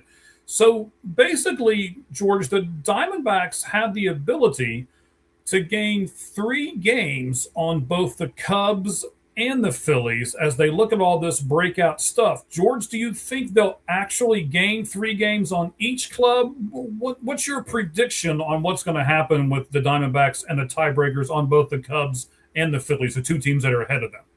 Yeah, I think you never know with these series. It's baseball's a game of matchups. You never really know what's going to happen in a lot of these series. The Diamondbacks had been really hot before the All-Star break, right after the All-Star break, but now they might be on the verge of losing 4 straight games. So you never really know. Kind of depends. Obviously, like you mentioned right there, the Cubs have a lot of star power, but a lot of guys who have underperformed up until this point. So sort of a team that needs to get it going, but a lot of things have gone wrong for them. And the fact they're still in that second NL wild card spot says a lot about their team. The Diamondbacks just have to play their best baseball. They've been so up and down recently. Sometimes you're like, man, they're going to take this wild card spot. And it's like, well, maybe should they be sellers? So I like their chances against the Cubs. I think right now with their rotation, it kind of depends who's pitching. They have two rookie pitchers in their rotation right now. Merrill Kelly and Brandon Pfaadt have had the turnarounds of their lives. So I guess you trust those guys once again. But I think it sort of depends about who the Cubs get in the Diamondbacks rotation, because they got crushed against the Nationals last series, but that's because they had two rookie starters go in consecutive days. So it sort of depends on the health of this rotation and then who the Cubs will be facing. And that Nationals lineup is ridiculous. Yeah, really good. It is true. Really good. They saw it firsthand. Yeah. Yeah. Yeah, so speaking about the Nationals, right? The Nationals, as you just said, George, they won the series 4-2. The Diamondbacks on the tiebreaker against the Cardinals. Now versus the Padres, it's tied 3-3 with a big 4-game series at Chase Field, the 3rd through the 6th of August. And the final 3 games of the season are Diamondbacks versus Padres. The Marlins currently own the tiebreaker 3-0, but they play each other on September 14th through the 16th at Chase Field. And the way the Marlins are playing, they better beat them. The Padres currently hold the season series against them 2-1. Just like Pittsburgh tonight, it's going to be big. So, George and Cheez, I know I'm having you hang out for a minute, but I'll get to you in just a second. George, how do you feel about the Diamondbacks' chances against the opponents that are underneath of them right now in this wild card chase? Yeah, you mentioned the Marlins. The Diamondbacks were in a lot different place than they are now when they played that series against the Marlins at the beginning of the June. It's probably the low point of their season, and a little later in the month, they started to turn it around. That was after all the Ketel Marte news, after he sat out a game against the Dodgers. So there was a lot of animosity around the team at that point in time. And like you mentioned, the Marlins were losers of, I believe, 12 straight. The Diamondbacks are surging. So it's 2 teams that are in a lot different spots than they were when they last played. So I do like the Diamondbacks' chances a lot against the Marlins. The Padres are sort of a weird team because it feels on paper they should have been sellers, but they're still in the NL wildcard race somehow. I thought the Diamondbacks underperformed when they played them at San Diego their last time out. They swept the Dodgers in the next series that they played. So sort of a weird matchup, but definitely like their chances anytime they go against the Padres. The Padres just altogether, rotation, lineup, all the way through have struggled a lot this season. I know they're playing better baseball as of late. Jackson Merrill, Manny Machado, but definitely like the Diamondbacks' chances. As they continue on to the season, the Diamondbacks get healthier and healthier. I like their chances against each of these teams. So, Cheez, we've talked about the teams in front of the Diamondbacks. We've talked about the teams below the Diamondbacks in the race. Cheez, if you are the Diamondbacks front office, would this strengthen your opinion to buy? Would this strengthen your opinion to sell? Or would it not really affect your decision whatsoever, buddy? James McCann's up. We're on 3rd, 1 out. All I do is score and win. Bottom of the 11th. Oh, really? So, yeah. I got it on. I got 2 TVs, so I got it on. Yeah. I buy. Oh, just go for it. Like, there might not be a season next year. Yeah. They have a good veteran team. Just go for it. Let's be honest. They've underachieved this year. They're better than their record. They've lost some games they shouldn't have. Of course, I think Didn't the Cardinals give them a game where they were down 7-0? Yeah, 7-0. It was a franchise best seven, or tied a franchise best 7-run comeback for the Diamondbacks. But Diamondbacks, they're just a lot of stuff that was going wrong is going better. So I would buy if I was the Diamondbacks, because there's 5 teams that are probably going to make postseason. That's 6 spots for the taking, and they're right there. So yeah, I would, and the Diamondbacks win. Oh, do they? Walk off. McCann just walked it off with a single. Well, they're at PNC, so they go to the bottom half. Yeah. Well, they're ahead. Yeah. Well, they were ahead. That's good. 2 or 3 times. Yeah, they're ahead 6-0 in this game. Oh my god! But it's a single, so it's like, yeah. McCann has 4 hits on the day. He's hitting .500 since he came back from the IL. Who would have thought that? Wow. And their backup catchers doing it. And Gabriel Moreno, we'll talk about him here before it's all said and done. He is on fire as well. But you know what, George, before we get to our next topic, man, tell us a little bit about yourself. Introduce yourself to our fans here at the Lights Out Sports Podcast. Yeah, I just graduated from Arizona State University just a few months ago. I worked on the ASU's On3 affiliate for about 2 years, so covered baseball, football, basketball, and kind of a beat writer version.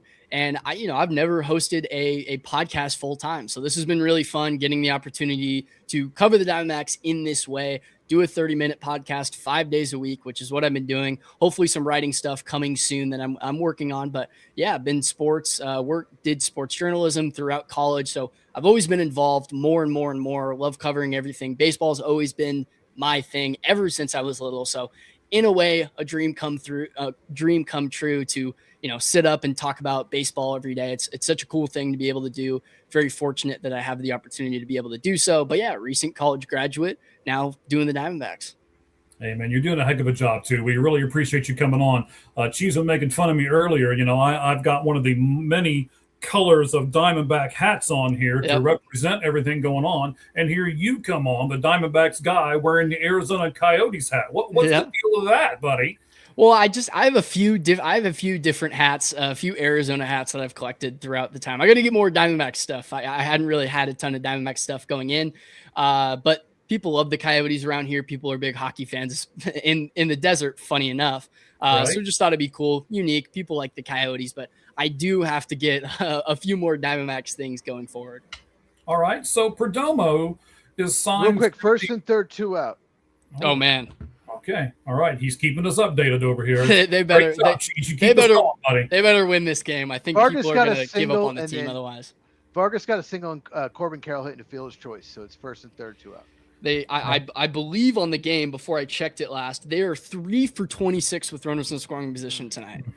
Last night, I think they were 2 for 14. It's unbelievable. It's unbelievable how bad they've been with runners in scoring position. Well, you're setting us up because we're going to talk about what they need. So that might be a part of our discussion here in just a few moments. But Perdomo is signed through 2029 with a team option for 2030. Corbin Carroll is signed through 2030 with a team option for 31.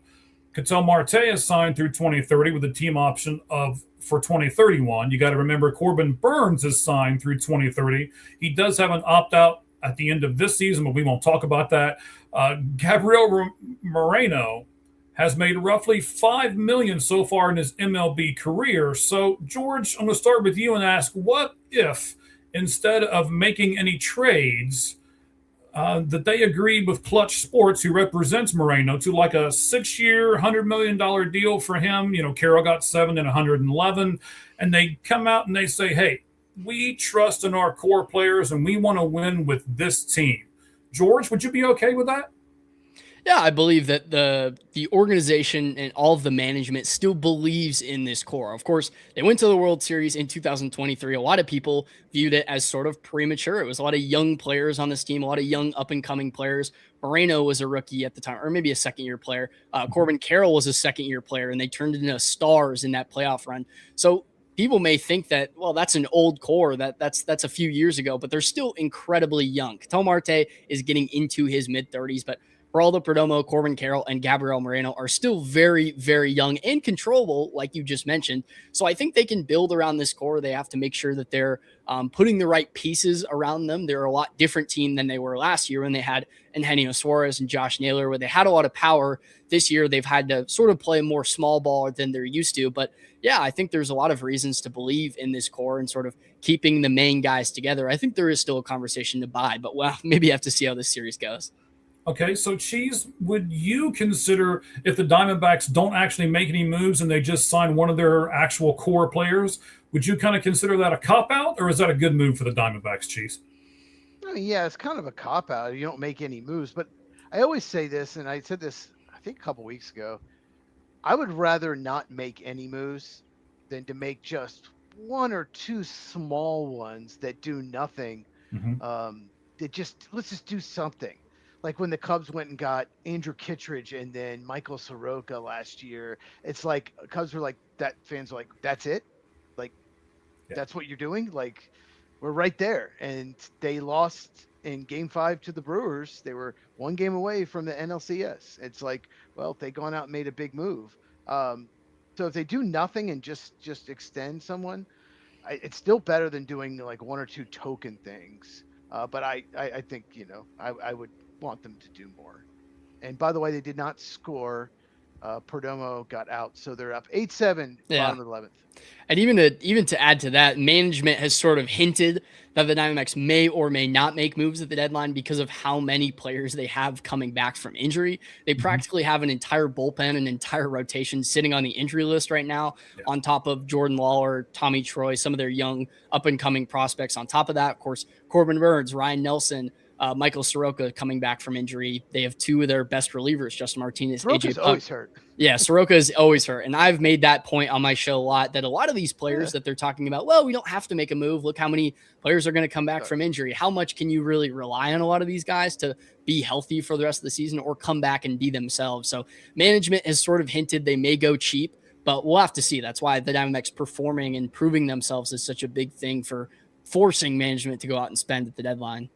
Absolutely. We'll talk about all of those guys that are coming back off the IL here in just a moment. But, George, I want you to take a few seconds. I know you did the show that came out today was about the disappointing loss yesterday.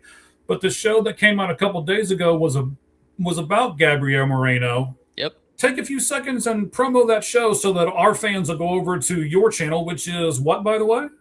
Locked On Diamondbacks, talking Diamondbacks 5 days a week, Monday through Friday. And yeah, that show the other day, I thought it was a great topic. Of course, the discourse around Gabriel Moreno and a potential extension. They've talked to management more and more. Arizona sports, some of the media around here has asked more questions to the general manager, coaches about a potential extension. The Diamondbacks have team control over Gabriel Moreno until 2028. So not necessarily that the clock is ticking, but you'd like to get him signed before free agency. I feel like if Gabriel Moreno were to go to free agency, the Diamondbacks would probably lose him. But for now, they can buy out those RB years. And Gabriel Moreno has really taken a step up this year. He's always been a decent to above average offensive player, but now he is maybe their best offensive player, while Corbin Carroll has struggled for the last 2 months. And he's always been fantastic defensively. He does everything, blocks, throws out runners, frames really well. So he just does everything for the Diamondbacks. And the big thing is he's only 26 years old. So of course, as many know, the knees for catchers, they don't get any younger. Once you get in the age 30s, a lot of guys switch over to first base. So to get him and pay him at his youth, they'll probably have to sign him for a pretty lengthy contract. That's kind of how baseball contracts work these days. But he's continues to take steps up every single year, and he's still really young. So there's a lot of reasons to believe that he's going to continue to get better. And he's been the second most valuable catcher in F4 this year. So a lot to like about Gabriel Moreno, but I really think he is due for an extension. And I believe the Diamondbacks would be smart to sign him before that price gets too high. Right. All right. So, an update. Who's Carrillo? He's got an unbelievable splitter. Jeez. Yeah, they've had to work really hard with the bullpen recently. So Carrillo, rookie. like he's split. So he got the first guy to ground out, and then he struck out the next guy. All he had to do is get the third guy, and they win. Sorry, I didn't mean to interrupt your mic, but this guy's got a really good splitter, and he just got a strikeout on it. Yeah. Carrillo, I guess that's his name. Anyway, Carrillo. Carrillo. Yeah. Yeah, he's Hey, let the good. Diamondback guy tell you what his name is, Chief. That's why I asked. Yeah. That's Okay. Hopefully they can close this one down. It's been chaotic. They We'll just need to have get to the see. last guy. Yeah. All right. I'm sure throwing Cheez will this give us the order. update in a moment, but we can't go any further, gentlemen, in this conversation without talking about another specific player on the Diamondbacks roster, and his name is Ketel Marte. Cheez, I'll start with you. Is Marte the best player on the Diamondbacks? You know I'm a Corbin Carroll guy. You know I know I you am. are. So I would say he has in the past, but I'm taking if I had to gun to the head just for some extra stuff too, not just on the field. I'll take Corbin Carroll. Okay. George, what do you think? Is Marte the best player on the Diamondbacks right now? Yeah, I believe it's Corbin Carroll too. I understand that he struggled in the last 2 months. There was a time pretty early on in July where he had about a 950 OPS. Since then, it's gone down to about 830. He's really struggled this month, but Corbin Carroll just does everything for the Diamondbacks. Even on days where he's not hitting, he's still making a ton of plays out in right field. He can steal a bag when you need to. He hits for power. He hits for average. He really does everything for the Diamondbacks, and he's continued to get better year after year. And I think as Marte gets older and as Corbin Carroll adds more experience to his resume, I think it's Corbin Carroll just because he does everything for the Diamondbacks. And when both players are firing on all cylinders, Corbin Carroll just does more for the Diamondbacks than Ketel Marte does. But that's not to downplay Ketel Marte. I mean, he struggled recently as well, but he's still fantastic. But I just think Corbin Carroll just does more for the Diamondbacks. All right. So, Cheez, I'm going to go back to you for a moment. If Ketel Marte was traded to any of the other 31 teams, how many of those teams do you think would consider Ketel Marte a quote-unquote superstar? Wow, I don't know. I don't know. It's super. I don't know to define superstar, but he's not a star. He's a superstar. He's in that elevation with, like James Wood. We were talking about James earlier. We were talking about C.J. Abrams earlier. He's in that stratosphere of those guys that are the above average player. Yeah, Diamondbacks just won. Carrillo. Nice. Yep. Close it out. He looked amazing. He was tremendous. I don't know. I maybe half the league. Thing is, like, even if I don't see them trading him one, I don't see it happening. But even if they did, there's not a lot of teams that need a second baseman. So maybe a handful of teams could really use him. Maybe, I don't know. Okay. It's an interesting question. I'm kind of building up to something here that we're going to get to at the end of this part of the segment. But so George, I'm going to come back over to you. Cheez said half. What do you think? I'm going to make you go above half or below half. How many teams in Major League Baseball, the other 31, would say he's a superstar? Above half or below half? I think I'd go above half just because of the resume and the reputation that Ketel Marte has built over the last few years. I think without question, he's been the best second baseman over the last 3-4 seasons. Now, I think there's a conversation if he's been the best second baseman this season, but I just believe because of the fact there isn't a long list of superstar level second basemen, that Ketel Marte sort of fits that category alongside guys like Bryce Durang. Now, I think he's having sort of an off season, and people may atone that towards his age, and that his age is getting up there, so he might struggle a little more. But I still think he is a superstar. Now, I don't know how many teams think of him that way just because you acquire a guy at that age. He's going to regress over the next few years.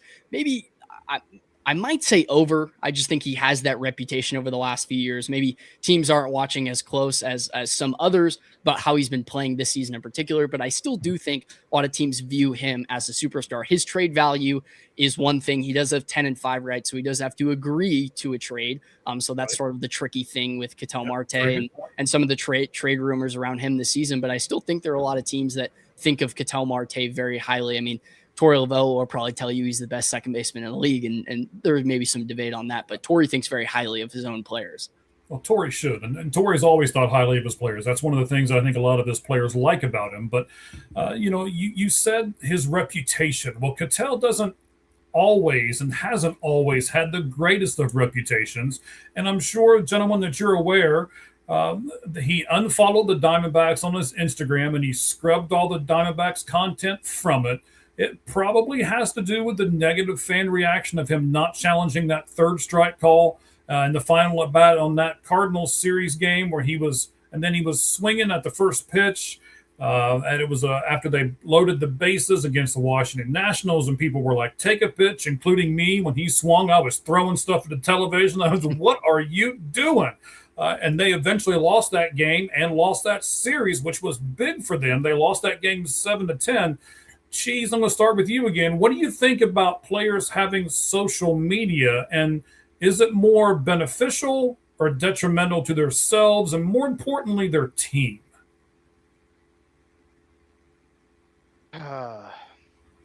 It just, like, unfollowing him, what does that have to do with the fans being mad? Unfollowing the team, unless the team did something to him. He's just being a big baby. That's what he's doing. It's just being a baby. If you're going to be on social media, you need to have thick skin. You need to be able to understand people are going to say things.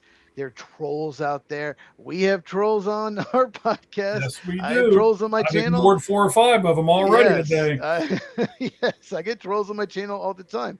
But you have to realize, like, just they're idiots. Like, and just have a thick skin. And if you can't, then why are you on social media?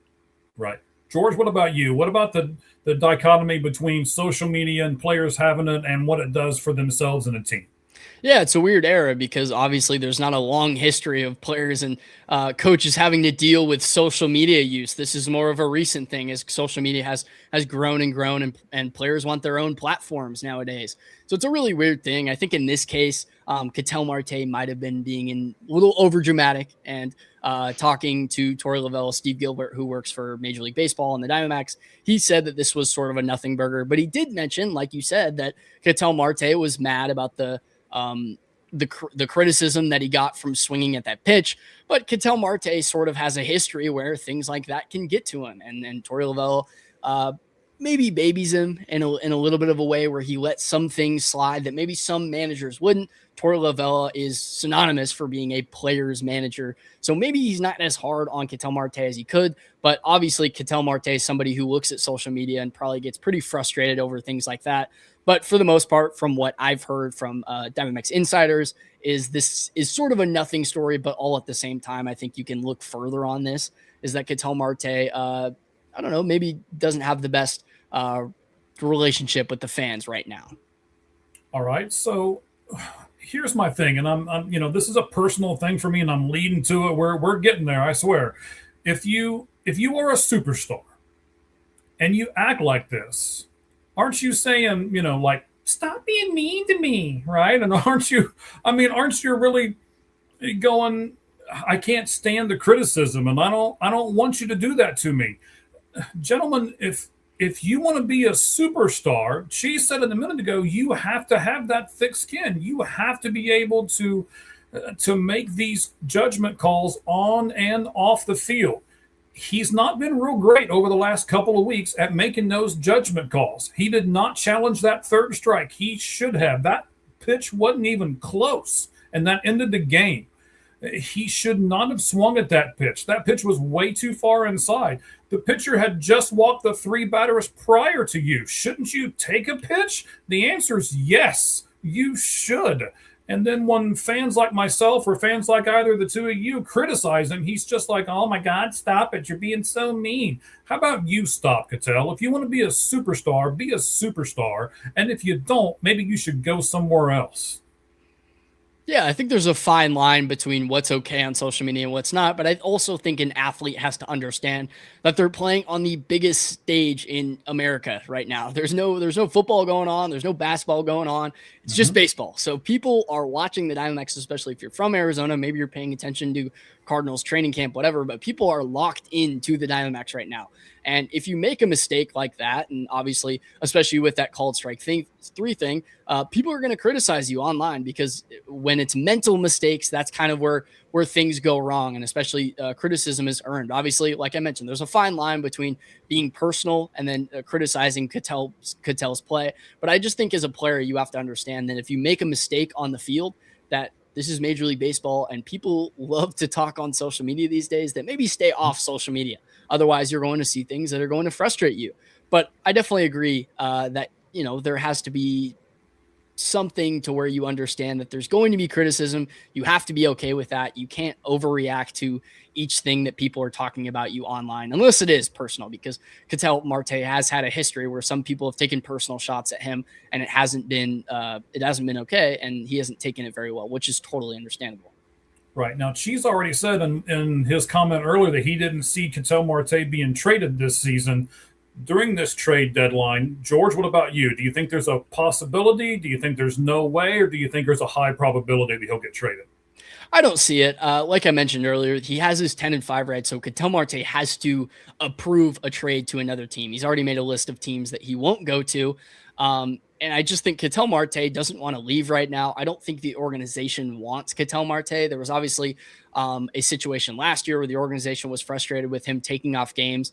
Some insiders have tried to make the claim that they feel that way this year, but Torrey and other people have disproven that, said that's not the case. They feel very comfortable about Ketel. The organization loves him. The players love him. They talk very highly of him. And more importantly, Ketel Marte doesn't want to leave, and he would have to approve a trade. I think maybe down the line, depending on if the Diamondbacks start to struggle, maybe in the offseason, but I just don't see it happening at the trade deadline, especially while the Diamondbacks are still contenders. I think if anything, this organization, this management is going to is not going to do anything at the deadline, which would be very frustrating. But I think there's no way at this point they sell. And if they do sell, it's probably not going to be any of their stars. All right. So, gentlemen, I'm tired of Ketel Marte. I'll be very honest. As a Diamondbacks fan, as a guy who sits here and watches this team night in and night out, I'm tired of him. I'm done. It's always something every year, like you just mentioned. Last year was he takes off too many games, and he went back home and he came back, and there was all of that stuff that we don't have time to bring up on this show right at the moment. But it seems like there's something every year, and I am ready to trade him. And I know the Tampa Bay Rays want him, so here we go. I know most people don't know these farm systems, so I'm not going to go into a big rant about who these people are, but look them up. Here's what I want. AAA outfielder first baseman Trey Morgan. That's their number 29 prospect. I want their AA right-handed pitcher Santiago Suarez. Again, you can go to Tampa Bay's site and look all these guys up on their top 30. And then I want AAA pitcher and right-hander Ty Johnson. You give me those three guys, you can have Ketel Marte. Even though he's on a team-friendly contract, I'm giving it to you because I'm just simply sick and tired of him. Do you think that happens at all, Cheez? Do you think maybe the Diamondbacks front office is sick and tired of him too? Or do you think the performance on the field outweighs that? Performance on the field, but at the same time, because of that, all that stuff, his trade value is probably hurt. So you're not going to get what you want for him. I think they might listen if they get blown away, but that's just not going to happen. I think there's less than 1% chance he gets moved. Wow, less than 1. George, would you put it that low? Less than 1? He's got 10-5 rights. So yeah, it depends. They've shopped him multiple times, and I feel like if they would have found a trade that they really liked, they might have pulled the trigger. The offseason, of course, there was plenty of talk about trading Ketel Marte. So maybe they just don't like where the market is at right now, or maybe there are a lot of people within the organization that are really split. Obviously, Torrey loves him. Some other guys in the organization love him, or maybe there's some people that want him out. So I think the organization might be split right now. But I think, again, it's up to Ketel whether or not he wants to leave. So that's really the tough part about where the Diamondbacks are right now. Maybe they did have a trade in line over the offseason, but Ketel can deny it at the end of the day. Mm-hmm.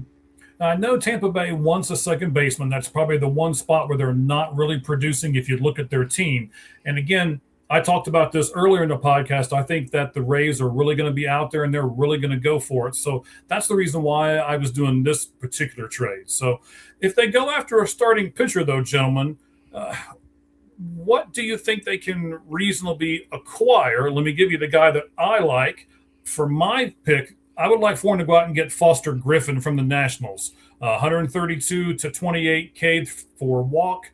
only 38 earned runs in 21 games. And Cheez and I talked about this earlier in the podcast. He is an expiring contract and was signed to a 1 year, $5.5 million. You're probably going to have to pay $2 million or so. Cheez, what do you think about the Nationals giving up on Foster Griffin because of where they are, and maybe the Diamondbacks acquiring Foster Griffin? I don't know if they're going to sell.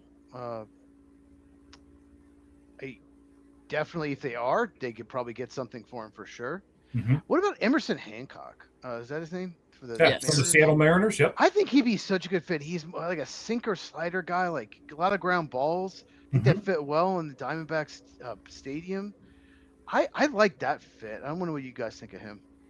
I like Emerson Hancock a lot. I think that would be the big go get for the Diamondbacks alongside a guy like Reed Detmers, and they'd have to unload a bit of their farm system to go out and get him. But the Diamondbacks like their controllable guys. They don't have a long history of going out there and getting rentals, although they've made a lot of trades in the past. So I think if they're going to go out and get a controllable guy, Emerson Hancock is a guy that definitely fits, like you mentioned, controllable, sinker. They have a really good defense behind him. So you like a pitch to contact sort of guy.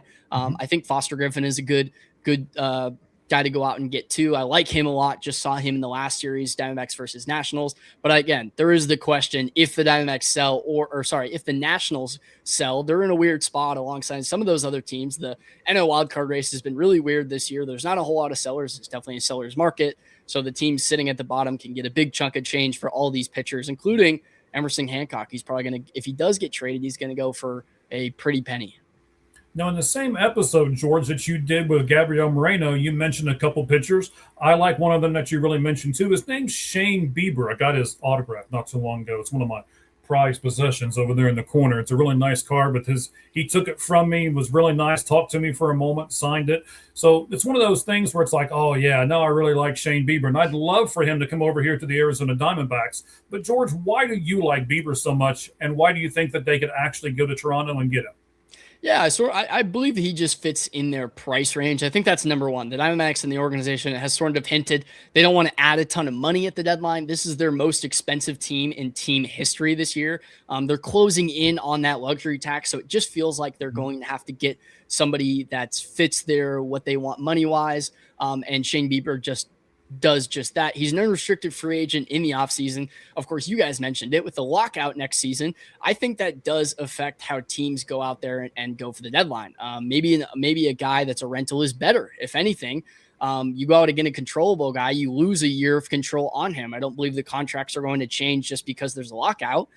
So I like Shane Bieber within that sense. I also think that Shane Bieber is a guy who's been there, done that in the World Series just last season. He has postseason experience. You want a guy that has postseason experience, especially if you're going to make a big run. You want a guy that's been in those big moments. Shane Bieber has been one of the best pitchers in baseball in his career. Of course, he's dealt with some injuries recently, but this season, as he's gotten healthier, he's been better and better. And the funny part is I was almost looking at him like an hour ago, and I believe he walked 6 batters in his start today. He had a really bad outing today, but maybe his trade value goes down as a result, and the Diamondbacks can get him for a little cheaper. So I just believe he fits their mold. They're looking for a 4 or a 5 right now. I think you have the front of your rotation set with Corbin Burns and Eduardo Rodriguez. They have a few other guys, so I just believe a 4 or a 5 is realistic for them right now. Obviously, a big splash would be a guy like Griffin or a guy like Detmers or a guy like Emerson Hancock, but not 100% sure if they do that just with how much they have invested in the rotation right now. All right, so we're talking about the new people that the Diamondbacks might go out and get. George, you're the new guy over at Locked On Diamondbacks, and people might turn to you for this kind of stuff with Diamondbacks coverage. Why should they do that, George? Give us a 30-second spiel on exactly what you bring to the table and why people need to come over to Locked On Diamondbacks and listen to you 5 days a week. Yeah, I'm a high energy guy. I love covering the Diamondbacks. I live and breathe baseball. It's so fun to me. It's a passion, and I've really dived into this team recently. And the more I cover this team, the more I'm going to know about this team. I've covered ASU for the last 2 years. I've been around Arizona, so I know the team. I'm familiar with the fan base and everything that comes along with it. I give a really a different take, I'd like to think. I look around at all the other Diamondbacks podcasts, and I believe I give a fresh perspective. I like stats, but I also like to tell you you what it is. And, I feel like I have my own sort of personality that's different from a lot of different guys. So, I take bits and pieces from maybe all the other Diamondbacks podcasts, but I like to think that I give a unique take. I believe you're going to find out something new about the team every time you're going to watch my podcast. And also on top of that is the reason that Locked On has been successful as an organization is because of the 5-day-a-week podcast. So you're getting consistent Diamondbacks podcast every single day throughout the work week. So you're never going to miss out with some content that I'm going to be able to provide. So a lot of things to like. I'd love for, people to continue to give me a chance. All right, so you mentioned ASU, George. If I go after a hitter, I want a very specific former ASU Sun Devil, Spencer Torkelson. I think if the Detroit Tigers start selling, I think there's a good possibility they sell him. I know his bat's declining. He's got 18 home runs. He hits 75% of his balls either to center or he pulls them to left. And if you look, the left field fences in Comerica, 345, and they're only 390 here at Chase. And the center field's 420. It's only 407 here at Chase. So maybe some potential for some more home runs. He still has a 998 fielding percentage with only 2 errors, and he leads the league with 102 games played at first base.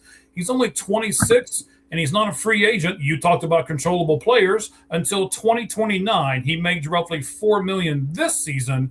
And according to Fangraphs, starting this season, the Diamondbacks were 27 of 32 teams at first base as far as their production, and that was with Carlos Santana, who they have since DFA'd, and Pavin Smith as the top 2 guys, and they've demoted him. So they need more from first base. Cheez, I'm going to start with you, buddy. When you've got a spot like that, and you're a team that wants to go to the postseason, and you're 27 of 32, don't you have to improve that as you get closer to the playoffs? Yeah, absolutely. Like, you got to fix your weaknesses. That's what the trade deadline is all about. It's like, if you have one spot, either defensively, offensively, or both, you got to fix that weakness. You get in the postseason. I mean, there are teams that will have like 4 or 5 absolute studs in their lineup, and then the bottom of the order is trash. Mm-hmm. And they're going to come up with people on base and 2 out, and you need them to come through. So, yeah, the best teams have the fewest weaknesses. All right. So, George, give me a hitter that you think the Diamondbacks should either go after or you would just like to see on this team because of the fit. Yeah, I think you mentioned it. First base is a big issue for the Diamondbacks right now. A few weeks ago, the last time they played the Padres, it was on ESPN, and ESPN flashed this graphic that said the Diamondbacks team OPS at first base is the lowest across the league of any team since 1920. It had been that bad for the Diamondbacks. Since then, I wouldn't say they've fixed the issue. They've definitely brought in new players that have found sort of hot streaks. So it's been better. I don't believe they've been historically bad in the live ball era. Since that point, they've had a few guys to step up. But the big issue for this team has been against right-handed pitching. I haven't checked recently, but for a while there, they were the worst team in baseball against right-handed pitching. So they're in desperate need of a first baseman, and they're in desperate need of a left-handed hitter. So a guy I like, and I've talked about a bit on my show, is Nathaniel Lowe from the Reds. He's incredibly cheap, and the Diamondbacks are looking for cheap players right about now. And the funny part about him is Nathaniel Lowe, he signed to the Reds on a 1-year, $1.75 million deal, while the Diamondbacks signed Carlos Santana to a 1-year, $2 million deal. Well, Nathaniel Lowe has been one of the best hitters in baseball against right-handed pitching, and Carlos Santana is DFA'd. So the Diamondbacks could have just fix the issue if they sign the right guy. AAA. AAA. Exactly. Right, yeah. So Nathaniel is a guy I like a lot. I believe he has maybe an over 800 OPS against right-handed pitching this year. They desperately need a first baseman. They've been rolling out with Tyler Locklear, who's a second-year player, who's had a great stint up in the majors, but you never know how long it's going to last. Tim Tawa is a utility guy they have. He's sort of played all over. Don't know if you can rely on him to be an everyday first baseman. Ildemar Vargas is also a utility guy who's played everywhere for the Diamondbacks. So they're kind of they just have a bunch of utility guys at first baseman right now. They like to get somebody that can play almost every day, and you're going to see a lot of righties. So Nathaniel Lowe is a guy you can play there every day. So he's a guy I like a lot. That's sort of a cheap option. They could go really high. We talked about Luis Garcia of the Nationals a few times on the show, but again, I don't know if they're going to be sellers. So he would have been a nice option, but Nathaniel Lowe is a guy I like a lot. Just feels like he fits their mold. He's cheap, unrestricted free agent in the offseason, and fixes some of their issues that they have right now. Yeah, I like that fit. Actually, I know the Reds and the Diamondbacks. Those are the two teams that I look at the most. And I said it with Shane Bieber earlier. I got a really nice one of 499 for Nathaniel Lowe that I got him to sign for me. So, yeah, I like him a lot too. But I agree with you that he fits the mold, as you like to say. Fantastic. So, do the Diamondbacks have any untouchable prospects? That'll be our next spot here. My opinion is no. In fact, guys, I'm ready to give up on two of the prospects that I thought were untouchable in recent years in Jordan Lawler and Drew Jones.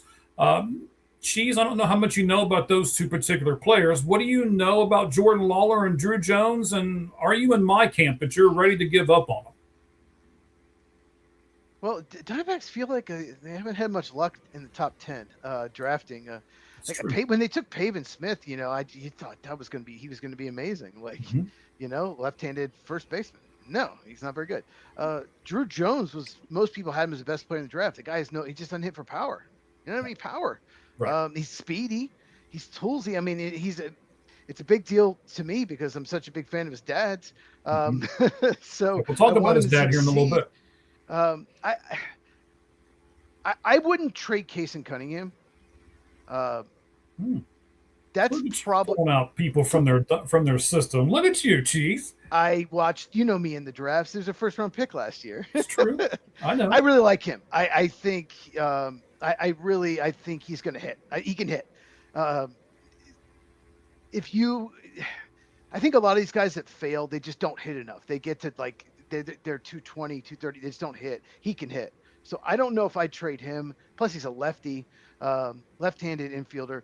But other than that, I don't know if there's anyone in the organization. I'm curious what George thinks that is just untouchable, or someone that you just please don't trade. Please don't trade. Right. So George, what do you think? Is there anybody in the system that is untouchable? And what do you think about the two guys that I'm ready to get rid of, Drew Jones and Jordan Lawler? Yeah, I don't think there is anybody that's necessarily untouchable. I don't think they have this can't miss prospect right now that they're waiting for to save their team soon. They have a lot of players that they definitely like. Case and Cunningham was their first round pick last year. Really young shortstop who they hope can be a big impact on the team in a few years. But again, he's not going to impact the team in a few years. And they have this core right now they'd like to build upon. So I think if they go out and get the right player that they really want, they go out and get a guy like Reed Detmers or Emerson Hancock, a controllable starter that they can have for a few years, because they do have a lot of guys that are aging in this rotation. Corbin Burns, Eduardo Rodriguez aren't getting any younger. Merrill Kelly too. Zach Gallen's a free agent in the offseason. So they're going to have a lot of changes next year, and the rotation's pretty old as is. So if they go out and get a controllable starter, I think they'd like to do that. But the price would have to be right. Of course, Demetrio Casantes, Case and Cunningham are some of their top prospects, but I think they deal them in the right move to get a guy that they like in the long term. So I don't think there's necessarily anybody that's untouchable. You've heard some rumors already about some of their guys in their farm system, because they do have a really deep farm system on top of that. So I don't necessarily think they'd be missing anything by dealing some of those guys. On the Drew Jones and the Jordan Lawler aspect, Jordan Lawler is such an interesting prospect and player as is, because before he was injured recently, it really felt like he was starting to break out. He was hitting about 320. He was going to be a big addition, changing over to center field because he was just never going to be able to get the time on the infield. But then again, he injures his hamstring running on a bunt. And it's like, man, if you can't stay healthy running on a bunt, then how can we rely on this guy? So I think there's something to be said that I was almost going to mention it on my show. Could you use Jordan Lawler as a trade chip? But who would take a flyer on Jordan Lawler when he hasn't had a proven history of being healthy? Now, there's been some things that have sort of been freak injuries, you can almost say. But you look at a guy that you can't rely on for 15 games to not get injured running on a bunt. It's very frustrating. So I like Jordan Lawler a lot. I think when he's healthy, he's going to be a good player for the Diamondbacks eventually. But eventually he's going to run out of opportunities. They're only going to give him so many opportunities before they say, well, if you can't help us out in center field, we're going to find somebody that does. Ryan Welchman was their former top overall prospect before he's reached non-prospect status anymore. He's been playing center field for them. Tommy Troy was the top 5 prospect before he was injured. He was playing center field. So they're obviously trying out some of these other young guys in center field already. So if he can't play infield, if there's no spot for him in center field, where is he going to play? So they might move him. Drew Jones is another interesting guy where the glove has always been there, but he's got to figure out the bat. And he's been a lot better this year. I don't have his stats right in front of me, but I believe he might be closing in on hitting about 300 this year, which is really good for him. So the bat has actually improved, believe it or not. So he's getting better. Obviously he was drafted out of high school, and sometimes people exactly. So sometimes people don't have patience with these guys out of high school. It's you look at his first few years and he's really struggled. I think Drew Jones is making improvements. I don't believe if you were to do a redraft, you wouldn't draft Drew Jones that high. I'm still a believer in him, but obviously the clock is ticking. Similar on Jordan Lawler. He's got to be able to be a major league hitter. And right now he's barely a single A, double A hitter. So he's got a lot of work to do, but I believe he's making the right strides to make the right improvements. All right, so just a couple of things. Number one, we'll talk about Drew's dad here in a little bit. When we're done here with George, we're going to do one last segment that'll be pretty quick. Of course, we always do the batting cleanup, sponsored by ForwardFan.com. We'll get to that here in just a moment. As far as who will take a chance on a player like Jordan Lawler, well, all of these bottom feeder teams will, the Royals will, the Marlins will, all of these kind of clubs, I think, will take a chance on them. And a lot of them have some pieces that I think could help the Diamondbacks now. So that's kind of where I was going with all of that. And with everything said and done, let's move on to this. Clark, Ginkel, Loizaga, Murillo, Thompson, Sewald. Gentlemen, they're all good, but they're all right-handers. And you've got a rookie in Brandon Garcia, who's your only lefty in the pen. I propose that this trade, Drew Jones and Alberto Del Castillo to the Cincinnati Reds, where Nathaniel Lowe comes from, for Brady Singer and lefty Brock Burke. The lefty gives you, he's been in tight spots. He's been in championship games before. And then Brady Singer gives you a guy who can give you a chance in the rotation. Not a stud, but he gives you a chance. Cheez, what do you think? Trading Drew Jones and their backup catcher Alberto Del Castillo to the Reds. And they do that because I think the Reds are going to trade Tyler Stevenson, so it gives them another catcher for Brady Singer and Brock Burke. Go ahead, sir. I don't think the Reds would do that deal. I don't think Drew Jones at this point is big on a prospect, and Brock Burke's been very good as lefty reliever, and Brady Singer's had a real good last month, so his stock is higher. I would do that if I was the Diamondbacks, probably. Okay. I just don't think the Reds would do that, but I get those two players would definitely help the Diamondbacks. George, go ahead, bud. Yeah, Drew Jones is only the Diamondbacks' 24th overall prospect per MLB Pipeline, so he's fallen down, and his reputation has definitely fallen down over the last few years. He just hasn't developed. Yeah, well, that's crazy. You might think he's younger than he is. He's already 22, and he's still in Double-A. And I looked at it; he hit 360 last month, which was a step in the right direction. I think that's what I was thinking of when I said he was hitting 300. So he had a great June, but he's back down to, I believe, about 240 this month. So he made a few strides over a month, but then he's kind of come back to earth. So his development has gone a lot slower than I think the Diamondbacks would want to. So it maybe depends on the team if you're betting on him to really break out in a big way.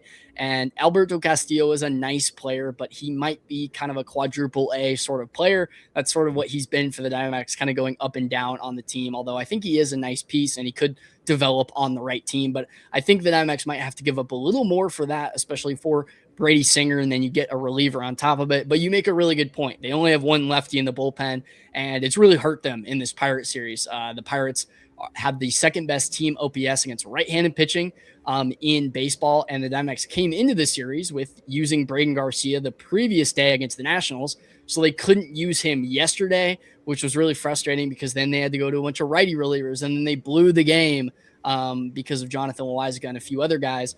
So there is a big need for a left-handed reliever, and like you mentioned, a back-end starter. Yeah. Okay, so there are several injured players that are coming back. That's one of the reasons why it's why I included Adrian Del Castillo in this trade. You can get him off of your 40, and then as you start bringing these pitchers back, so you got Soroka, you got Gallen, you got Jameson, you got Nelson, you got Martinez, you got Corbin Burns. They're all in throwing programs and will be back probably within the next, I would say, 21 to 30 days or so, depending.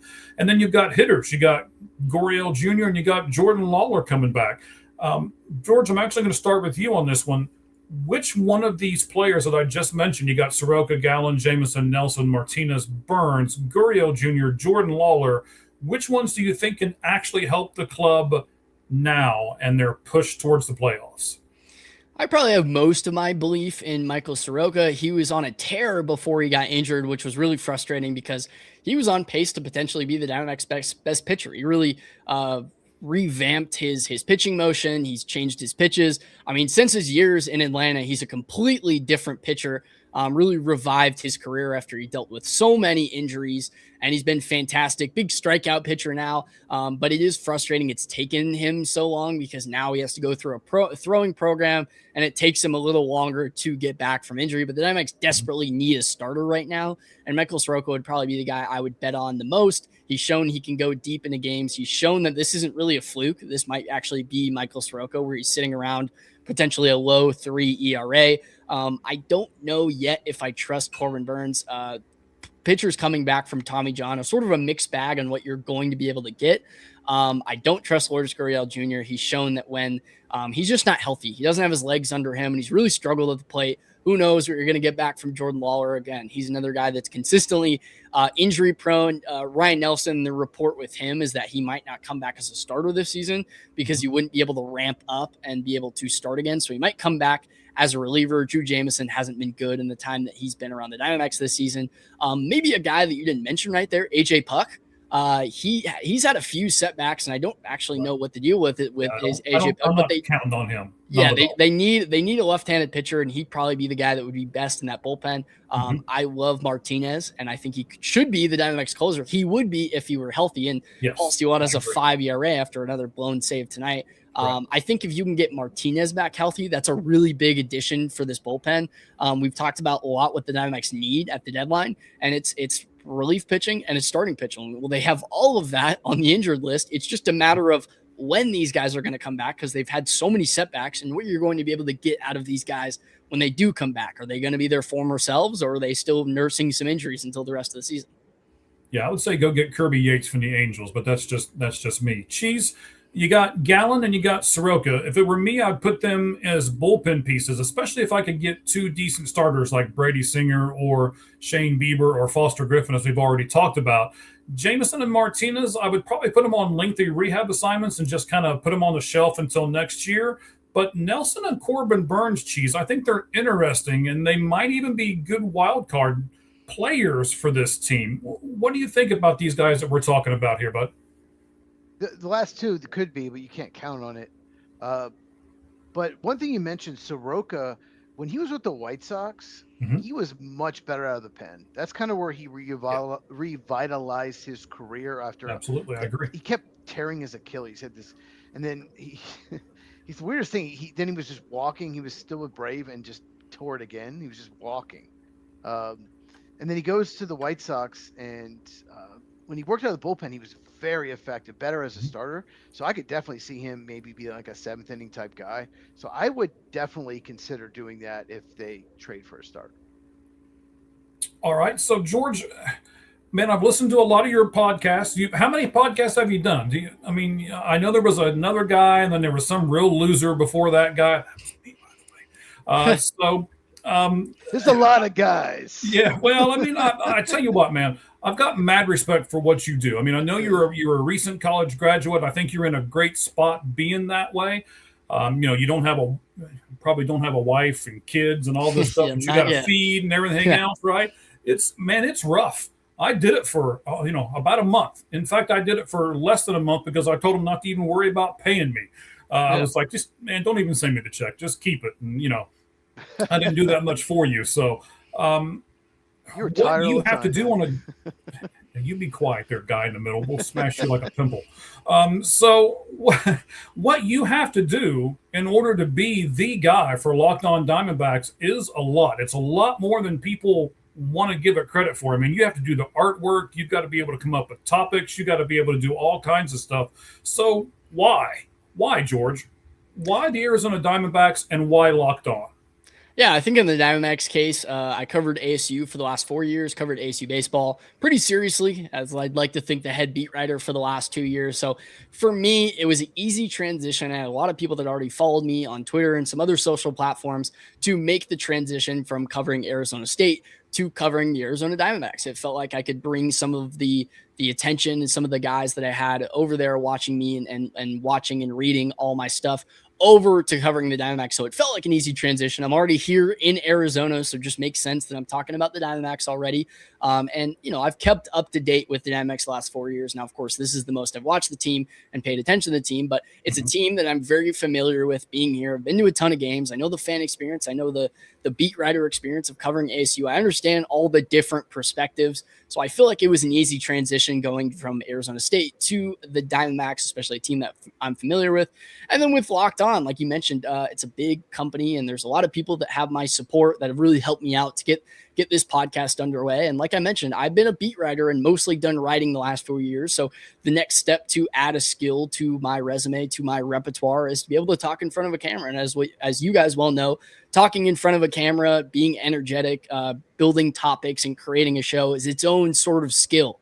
So trying to get better at that and create more skills on top of my resume. I just want to do more and more. It's, you're more valuable the more things you can do. So something new, but definitely something I wanted to challenge myself, and Locked On brings a good opportunity to where I sort of already had an audience because it is Locked On and it's already a show that's been established. So it wasn't like I was starting from zero. So it helped a little bit that I already had a fan base that, maybe the host, they didn't like me as a host. So maybe some people tuned out, but then some people were on board with a new host. So it already felt like a platform that I wasn't starting from zero necessarily. I sort of had a good basis. And then on top of that, a lot of people coming over from Arizona State that wanted to tune in to a new Diamondbacks podcast. All right. Well, buddy, you've impressed me today. I mean, I've listened to some of your stuff. I really think you're in a good spot. Well, I think my next step is we're going to have to go to a game together. I'm going to have to buy some tickets, and we're going to have to sit there, even though, you probably got these nice seats and we can sit in the suite somewhere, but we'll have to get the cheap seats for me, but that's okay. We'll go to something and we'll sit and chat about the game. I can't wait to do that with you here in the near future. Eduardo Rodriguez, gentlemen, his value will never be higher. He's never performed like this, and his numbers suggest he's pitching over his head. George, would you consider trading him? Personally, I would trade him. What about you? Would you consider doing something like that? Yeah, I think there's an argument to be made. I've sort of gone back and forth with people on Twitter about whether or not the Diamondbacks should do it, because obviously they're going to have a ton of holes in the rotation next year, and you're relying on Corbin Burns and Brandon Pfaadt to continue these turnarounds. At the time when I was having more of the discussion, it was before Merrill Kelly and Brandon Pfaadt had sort of turned their seasons around. But like you mentioned, his value is never going to be higher. He was the worst pitcher and one of the worst pitchers in baseball the last 2 seasons. Mm-hmm. And like you mentioned, he's top 5 in the league in left on base percentage. And it's just a mark that he's not going to be able to sustain. He doesn't throw 100 miles per hour like Chase Burns or Jacob Mizorowski.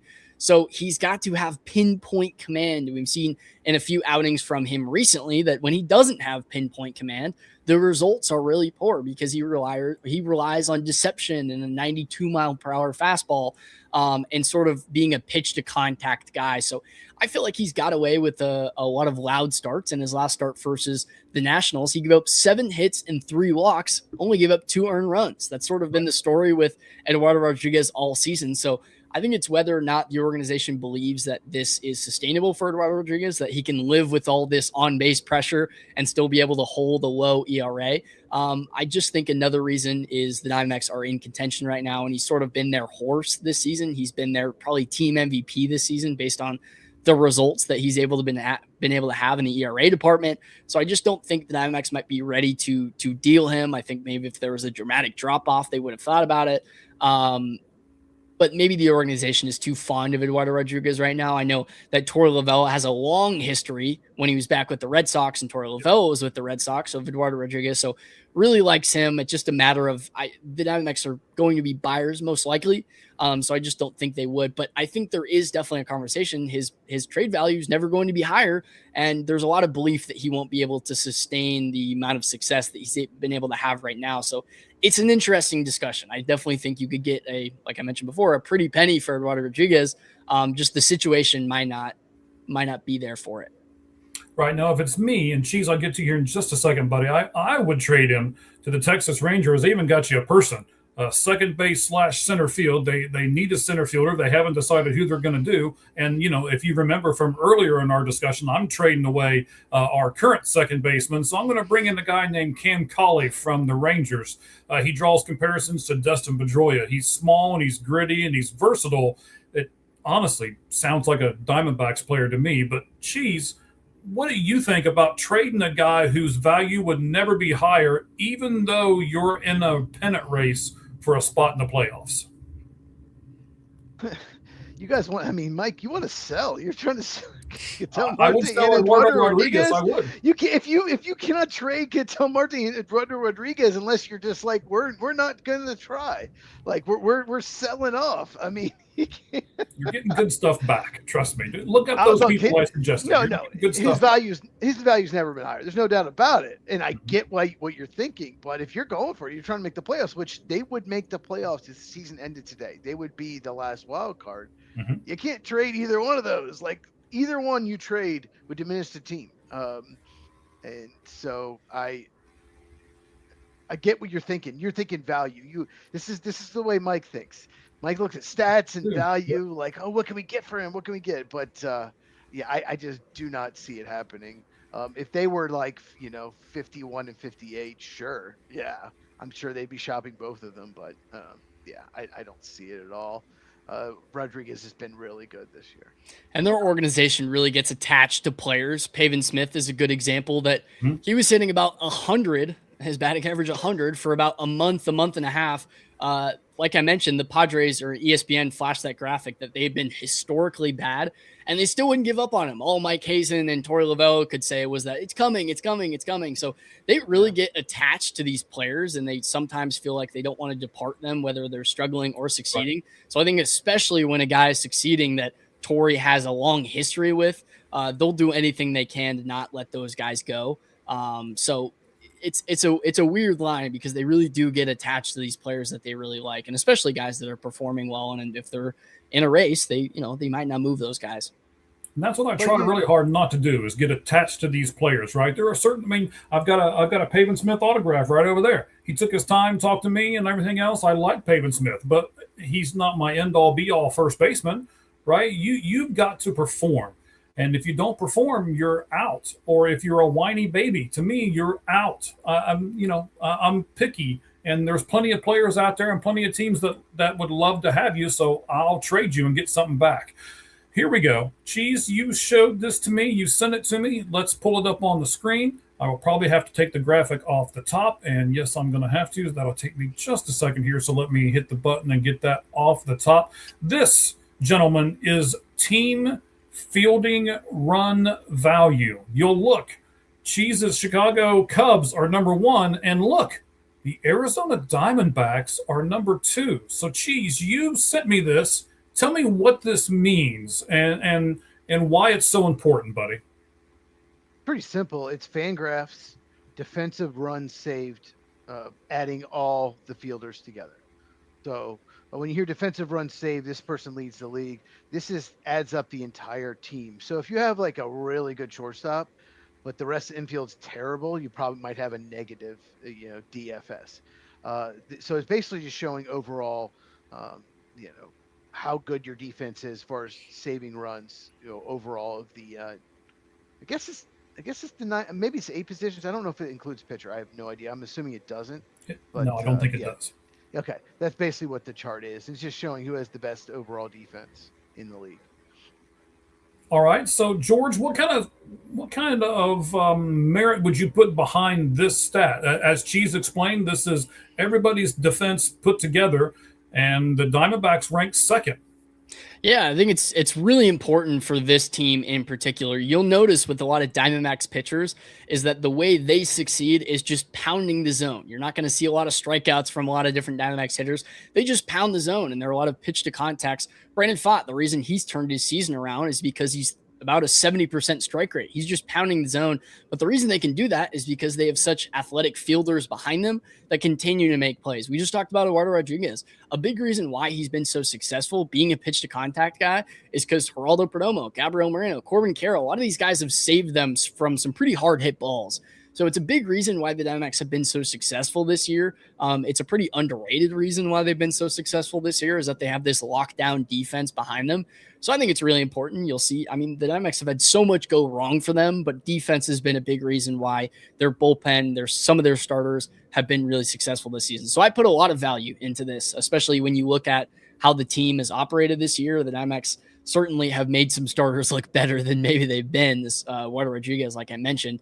So I put a lot of value behind this. They have some really good defenders. I mean, when you add Nolan Arenado to a team that's already pretty good defensively, that only bolsters what it's been. And Geraldo Perdomo, Gabriel Moreno, probably having their two best defensive seasons of their career. All right. So, George, I'll stick with you for a second. Only 7 teams on this list are in double digits, and 3 of them are in the National League West. Does that say anything about how tough this division is?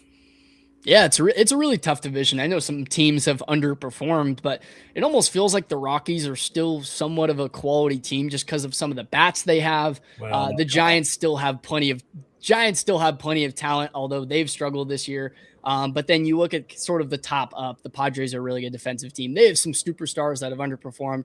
The NL West is sort of a weird team this year. Some teams have underperformed. Some teams have maybe overperformed. I think the Diamondbacks have certainly overperformed. But yeah, it's a tough division. I mean, when the best team in baseball leads that division, it's always going to be pretty tough top to bottom. Right. So, Cheez, 7 teams are in double digits that lead this graphic. And then there are 7 teams that are in the negative by double digits too. Do certain teams just not care about defense, or why do we have 7 teams in the bottom that are that bad? None of the Mets ever cared about defense. Well, I mean, the Angels are bad at everything. That's not surprising to see them low. But I mean, if you look at those teams, the bottom 7, none of them would make the playoffs if this season ended today. So I think the bat is more important. I think that's obvious, but some teams they're willing. I don't know. I'm not in the front offices, but I think it's really important. And some teams you can tell, like Arizona, like St. Louis, like Chicago, they put a huge emphasis on not only guys that can hit, but guys that can field. But maybe he may not. Maybe a league average batter, slightly below, but he's going to make the play. He's going to have great range. So yeah, if you just look at the teams. Yeah, the Cubs and Diamondbacks at the season today would make the playoffs.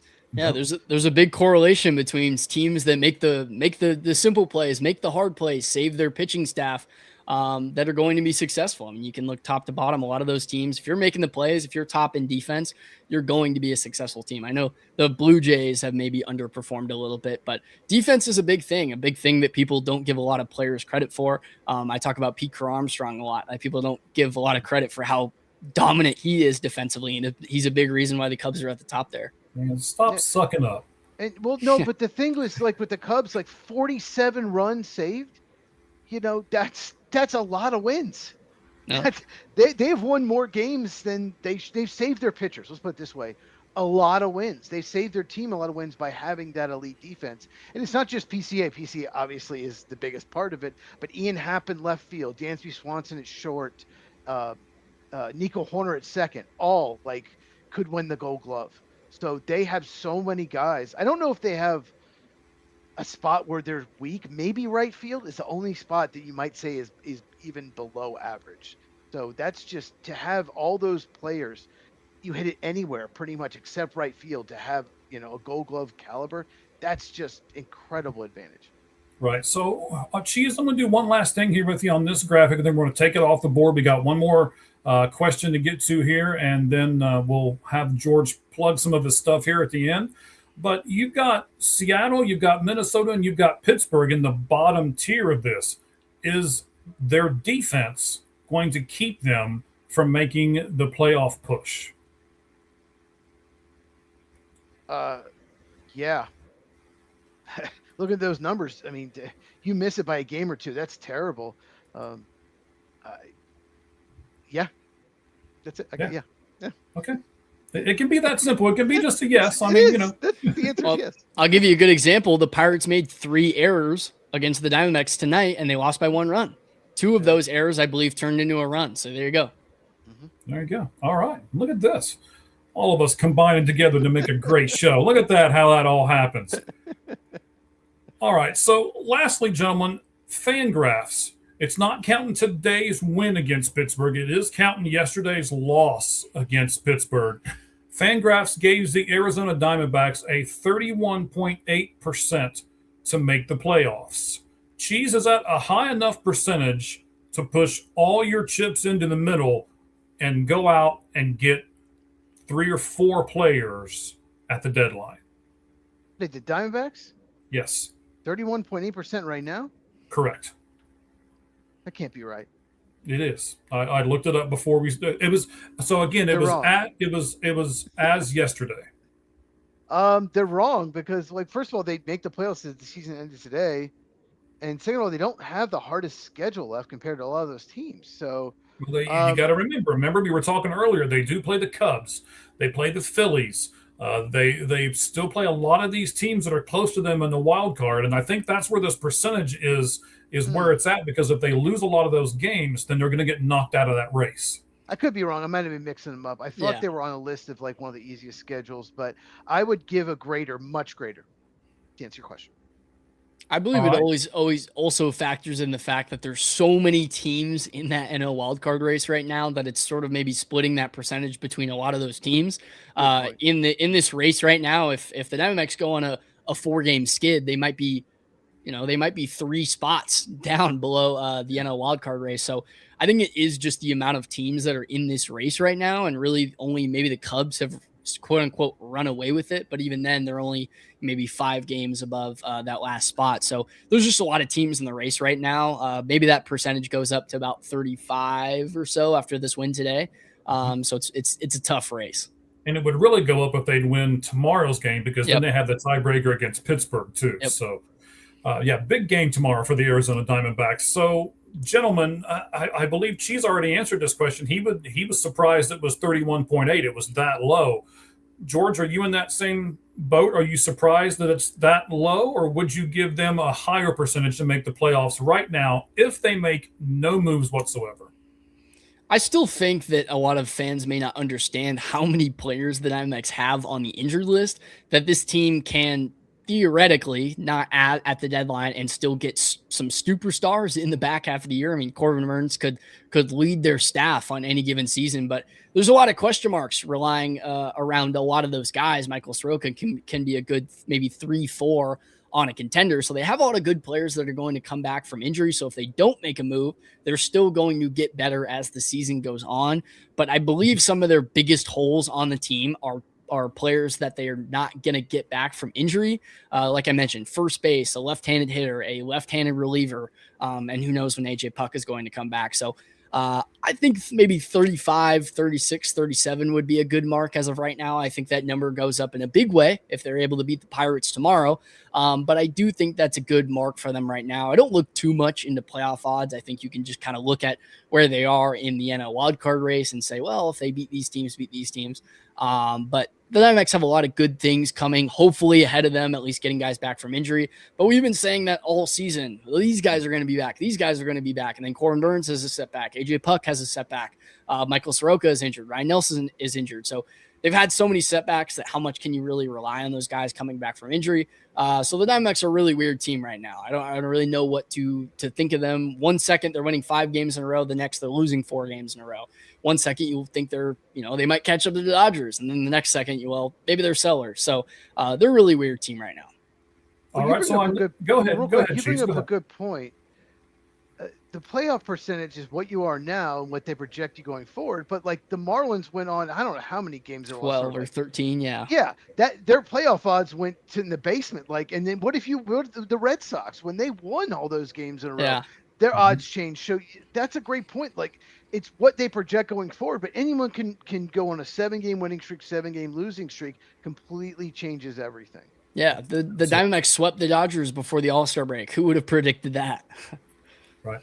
And I'm sure that's where they were at their all-time high all season, was right at that point when then their fan graphs are like, oh, well, shoot, maybe this team is for real. Let's bump their chances up a little bit, right? Mm-hmm. So, yeah. All right, buddy. Hey, George, man, this has been fun. I appreciate you coming on with us here on the Lights Out Sports Podcast. I know on X, our fans can get you at LO_Diamondbacks. What about YouTube and some other social medias? How can they get you? Yeah, I believe the socials are just Locked On Diamondbacks on Facebook, on TikTok, on Instagram, all the different platforms, posting clips and different announcements on there about the shows coming out. But Locked On Diamondbacks on YouTube. And then, of course, you can also listen to the show on whatever platform you listen to podcasts, Spotify, Apple Music, whatever the case may be. And then I post my own Diamondback stuff on X at G1 Media. You can look up George Lund, and I'm sure it will come up. But posting a lot of stuff on there, that's kind of where I post most of my reactions and kind of thoughts throughout the game. And then a lot of the podcasts, the clips are going to be on the Locked On Diamondbacks socials. But yeah, definitely give it an opportunity, give a chance if you want to listen to some more Diamondback stuff. All right. So one last thing before we let you go, tell us some stuff to look forward to on your upcoming podcast. What are some things that you're going to be doing as far as subject matters on the next few episodes of Locked On Diamondbacks? Yeah, definitely we talked a little bit about it on the show today. Definitely going to be hammering down trade deadline thoughts, some players to go out there and get. It's such a weird time because I've fluctuated between buy, sell, stand in the middle based on each Diamondbacks loss. There's so many that make you feel like they're going to buy, so many that make you think they're going to sell. But I just think they have so many holes, and I'm very all in on this team right now. I believe they have the structure. They just have to fill these holes that Mike Hazen did a bad job of fixing in the offseason. I mean, Carlos Santana didn't exactly fix their first base issue. So I just think there's a lot they need to go out and get at the trade deadline. So pitching, plenty of different players, starters, relievers, bats all throughout. And of course, bringing up some other things. We talked about the Moreno extension a few days ago, some other topics like that, looking at the team in the future. I want to do a lot of prospect talk. I think that's something that I haven't talked about enough, but for the foreseeable future, the next week or so, a lot of trade deadline things and some mock trades on top of that. Okay. And I will have to say, I mean, I know that Mike Hazen has made some not so great deals, but he stole Nolan Ryan. And he has been fantastic for the Diamondbacks this season. I did not think that I thought he was going to do the Carlos Santana route, and we were going to have at each hot corner, but it's turned out at least one of them was okay. So it's just like what we were talking about earlier, right, Cheez? When you look back at the Juan Soto trade and we looked at all those pieces and parts, there's always, it seems like, one guy who overperforms that you didn't think was going to, and like Robert Hassel III, who underperformed and everybody thought he was going to be the next big thing. So trades are funny that way, and that's why this season is so much fun. George, thank you very much for being on, man. We appreciate it. We got one more segment here on the Lights Out Sports Podcast. I hope you guys all stay tuned for it. And I hope you guys go to Locked On Diamondbacks and get a good piece of George Lund. Thank you very much, buddy. We appreciate you. Thank you, guys. Okay, bud. Talk to you soon. Cheez, that was fun, man. I like that. Yeah, absolutely. Good guy. Yeah, we got the trade deadline coming up. I'm getting all excited. It's like, give me goosebumps. I'm ready to make all these deals. Like, I feel like I'm the GM. We're talking about it. I'm like, I want this guy and this guy and this guy, but I'm not going to give up my good prospects. You have to take what I want. It is a very interesting time. We'll have a great time on Monday too. I want your number 2 starter. I'll give you my number 10 prospect in my organization. How about that? Mm-hmm. Hey, you never know. Some of that stuff happens. Some of that stuff really does happen. All right, buddy. We got Batting Cleanup, sponsored by ForwardFan.com. Of course, ForwardFan.com right now has on their site the big game in February, where you can actually go right now. If you believe in your team, go get those tickets. I don't have my phone right in front of me. I kept it off to the side because it kept going crazy earlier, so I kind of tossed it over on the sofa over there. So I can't get on ForwardFan.com and give you exact prices right at the moment, but I can tell you this.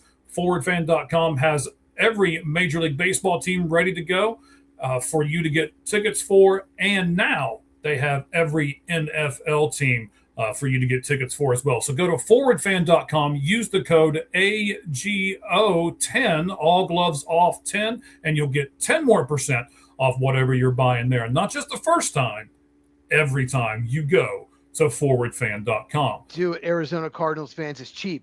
Do it. Jacoby Brissett. You got the Rays. Let's go. Jeremiah Love. Let's go. Do it. I'm sure it is cheap. It's cheap. Yeah. So do it. No pitcher, Cheez, in Major League Baseball history has thrown over 14 pitches at 103 mile per hour or greater in any one single game. Okay. In his last start, Jacob Mazurowski threw 30 of them in the first 4 innings. What do you think about Jacob Mazurowski as a pitcher? I think right now, I think he's my vote for Cy Young. I think he's been amazing. I would worry about, if you're a Brewers fan, which I'm definitely not, but I would worry that they skipped his start before the All-Star break.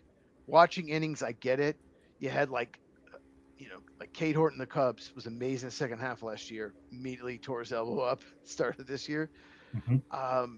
I'll be interested to see if they skip his start a few more times going forward. But anyone that throws that hard, yes, it's amazing. What he's doing just hasn't done since maybe like Randy Johnson. But at the same time, our bodies aren't supposed to throw that hard. So right. There's a reason why nobody's thrown that hard in the major leagues. So it's pretty incredible. At the same time, it's like we're waiting for him to get hurt. Yeah, and if he does, there go the Brewers. I mean, right now, don't you think the Brewers go by way of Jacob Mazurowski? Especially because Kyle Harrison, and even more important, Brandon Woodruff out for the year. Kyle Harrison's also hurt. So yeah, so he's definitely by far their best starter. Do you, if you're the Milwaukee Brewers, do you give 4 of your top 20 prospects away to the Detroit Tigers to get Tarek Skubal to make the run right now? If 4 top 20, yes, depending on who they are. Mm-hmm. They have a good farm system. I would not give up more than 1 top 50 and 2 top 100s. But I would give up 4 of the top 20. I think if I were them, they could use a bullpen pitcher as well, a late inning reliever. But they have a really good team, and they just can't get over the hump. And part of the reason is they don't really go for it at the deadline. So yeah, I think it's time is now for the Brewers. Okay. So we teased this. Let me put it up on the screen here. Dylan Cease, I teased it in the open, has actually done something that has got him on par with Nolan Ryan. And here it is, buddy. So Dylan Cease is the second MLB pitcher in the modern era to go 8+ innings, allow no more than 1 hit, and strike out 10 batters in consecutive road starts. The only other person to do it, Nolan Ryan, who did it in April of 1989. I don't know about you, Cheez, but I was looking at this stat, right? So 8+ innings, no more than 1 hit, and strike out 10. I thought somebody else would have done that before now. What do you think about that? Or is that just that much of a crazy stat that there's a reason why only Nolan Ryan and Dylan Cease have done it? Well, 1 hit. 8 innings and 1 hit. That's just on the road. Like all that, there's a lot there. That's why it hasn't been done a lot. But that's pretty incredible. And they got criticized for giving him over $200 million, and it will probably bite them in the butt later on in the contract. But he's been tremendous this year. It's crazy. If you told me that Dylan Cease would be pitching this well, I would have thought the Blue Jays is the best record in the American League. I would have, because he went on the team last year and they were as good as anyone. So. Yeah, it's pretty incredible. It is pretty incredible. I'll give it that. That's an incredible stat, but I don't know. It's just Nolan Ryan to me is the man. And anytime you can put yourself in a conversation with Nolan Ryan, you got to take full advantage of doing that. He missed a lot of bats. Yes, he did. All right, so another spot that we've got up here, I also teased this. I said, are home runs really that important? Chicks dig the long ball, right? It's what all the highlights are and everything else. It's all these home runs. But let me show you this graphic here. I'm going to have to take the top part of it off again. But there is the graphic, Cheez. Okay. Are home runs really that important? I'll start there and ask you. Well, reason you asked is the Brewers are dead last, Mm-hmm. and they Look have where the Red Sox are. They're in 29th. Yeah, they are important.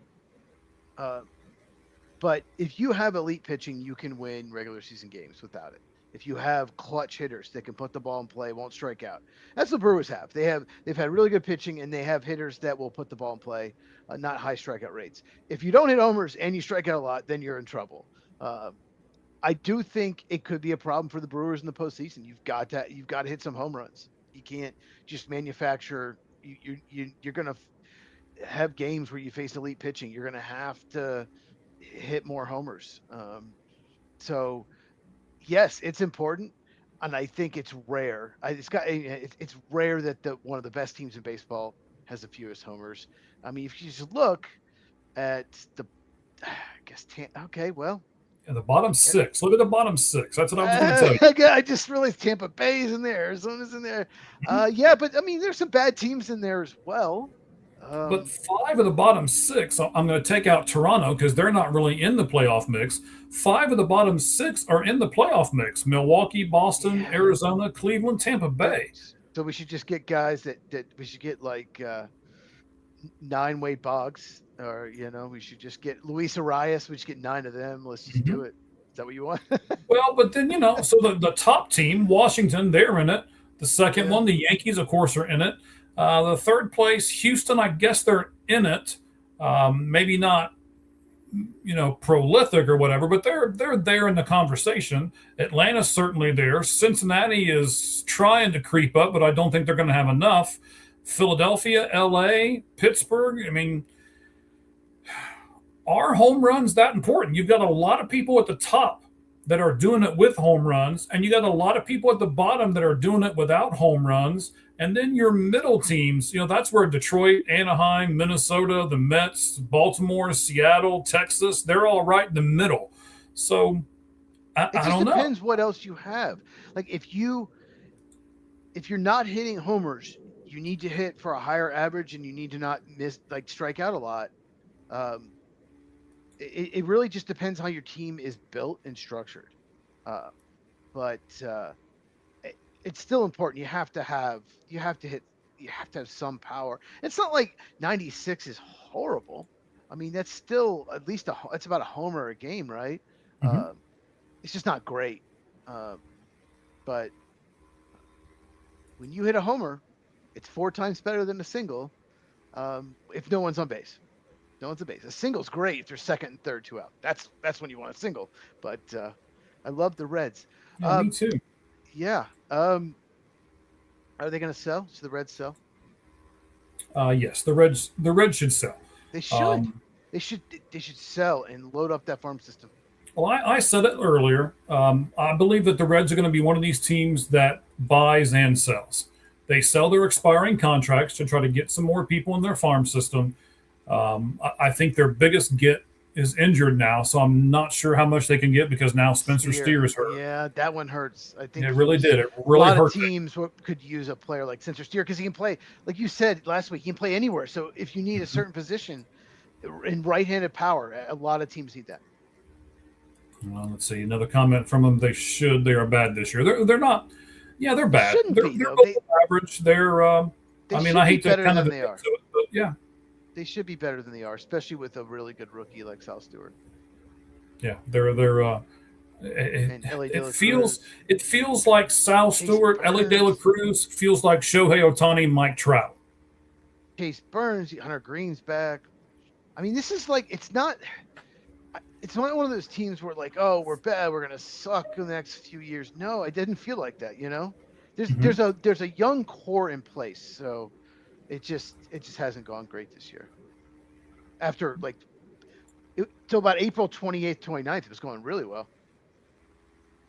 But then again, at the same point, they're 50 and 56, and they're 5 games out of the wild card. The division record is what's killed them. They have not done well, and the teams that you're fighting against, you've got to beat them, and they just haven't. Yeah, no, you're right, 100%. But I think some fans look at it and they're like, "Oh, we're only 5 games out. We should go for it." Here's the thing, right? So St. Louis is in front of them. I don't believe in St. Louis. I think they're slowly falling apart. I do believe the Reds will climb over them by season's end. The next team in front of them is the Miami Marlins. I feel the same way about the Miami Marlins that I do the St. Louis Cardinals. The Reds should be able to climb up over them. Then you've got the Padres, the Nationals, and the Pirates. So it's like, okay, you can climb over 2 teams, and I think they will, but then they've still got to get over the Pirates, the Nationals, and the Padres just to get to the final wild card. And I think that's a little bit too much to ask. I just don't think they can do all of that. Yeah, you could go 14-3 your next 17 games, and the Diamondbacks could go 12-5 in the same thing. Mm-hmm. You haven't barely caught them at all. Like, you've barely moved the needle. So yeah, right. It's one of those things. The Reds, it shouldn't be a big sell-off. Definitely they're free agents and listen Mm-hmm. on maybe some other veterans, but yeah, it should be trying to improve the farm system and looking forward to, I was going to say 2027. We're not going to have a season. 2028 and beyond. Here we go. But they do have a lot of expiring contracts that they can get stuff for. You got Tyler Stevenson behind the plate. You've got Nathaniel Lowe, as George mentioned, at Johnson, first base. Is Brady Singer, Pierce Johnson? Are they Brady Singer, Pierce Johnson, Brock Burke. Yeah.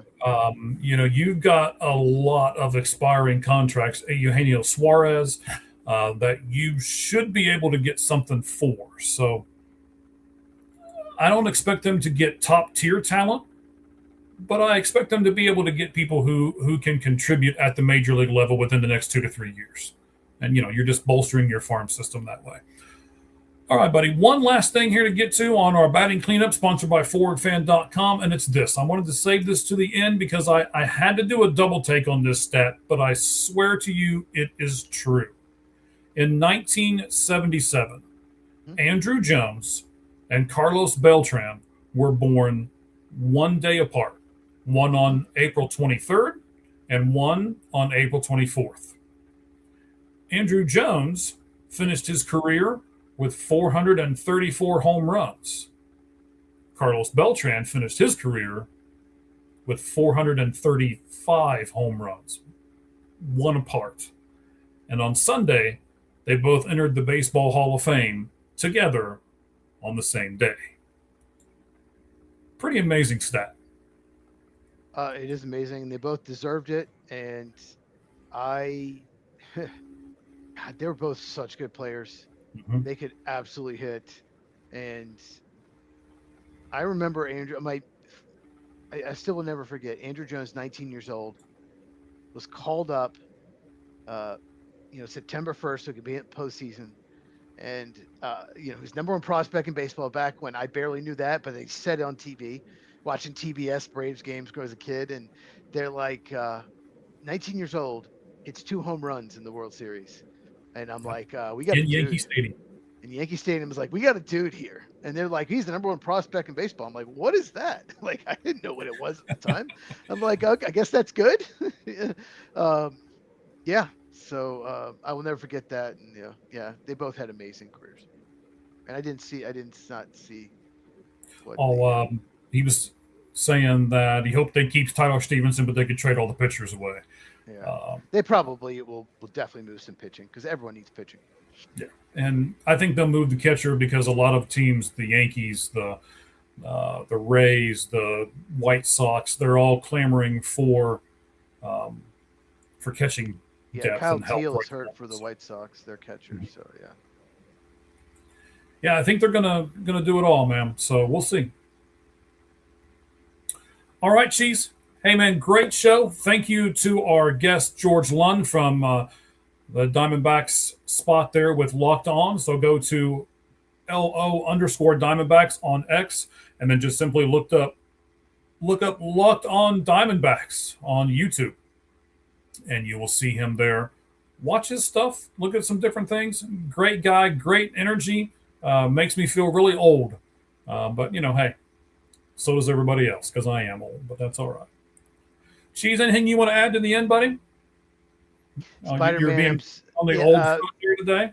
Yeah, Sean and I are seeing Spider-Man Thursday, so very excited. Seeing all Spider-Man comes out on Thursday. Yes, we're seeing it Thursday. And you can follow me.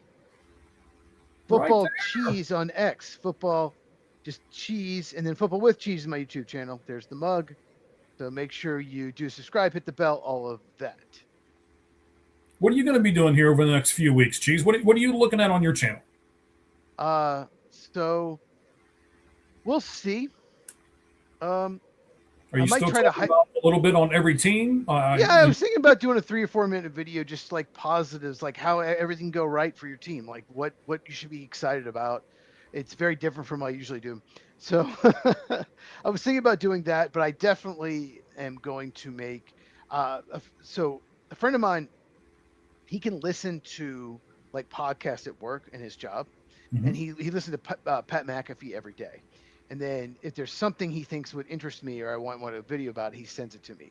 And he sent me a video of they went through the group of them on the show and picked the NFC North winner.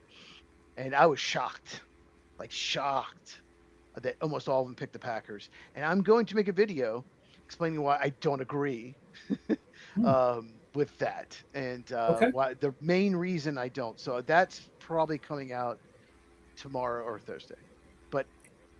But training camp, to answer your question, I think I'm going to just go through every team and just say, look, this could go well if this happens. Try to be more positive and see what happens. Because, I tend to be so brutally honest that it comes off sometimes as grumpy. I don't know if you knew that.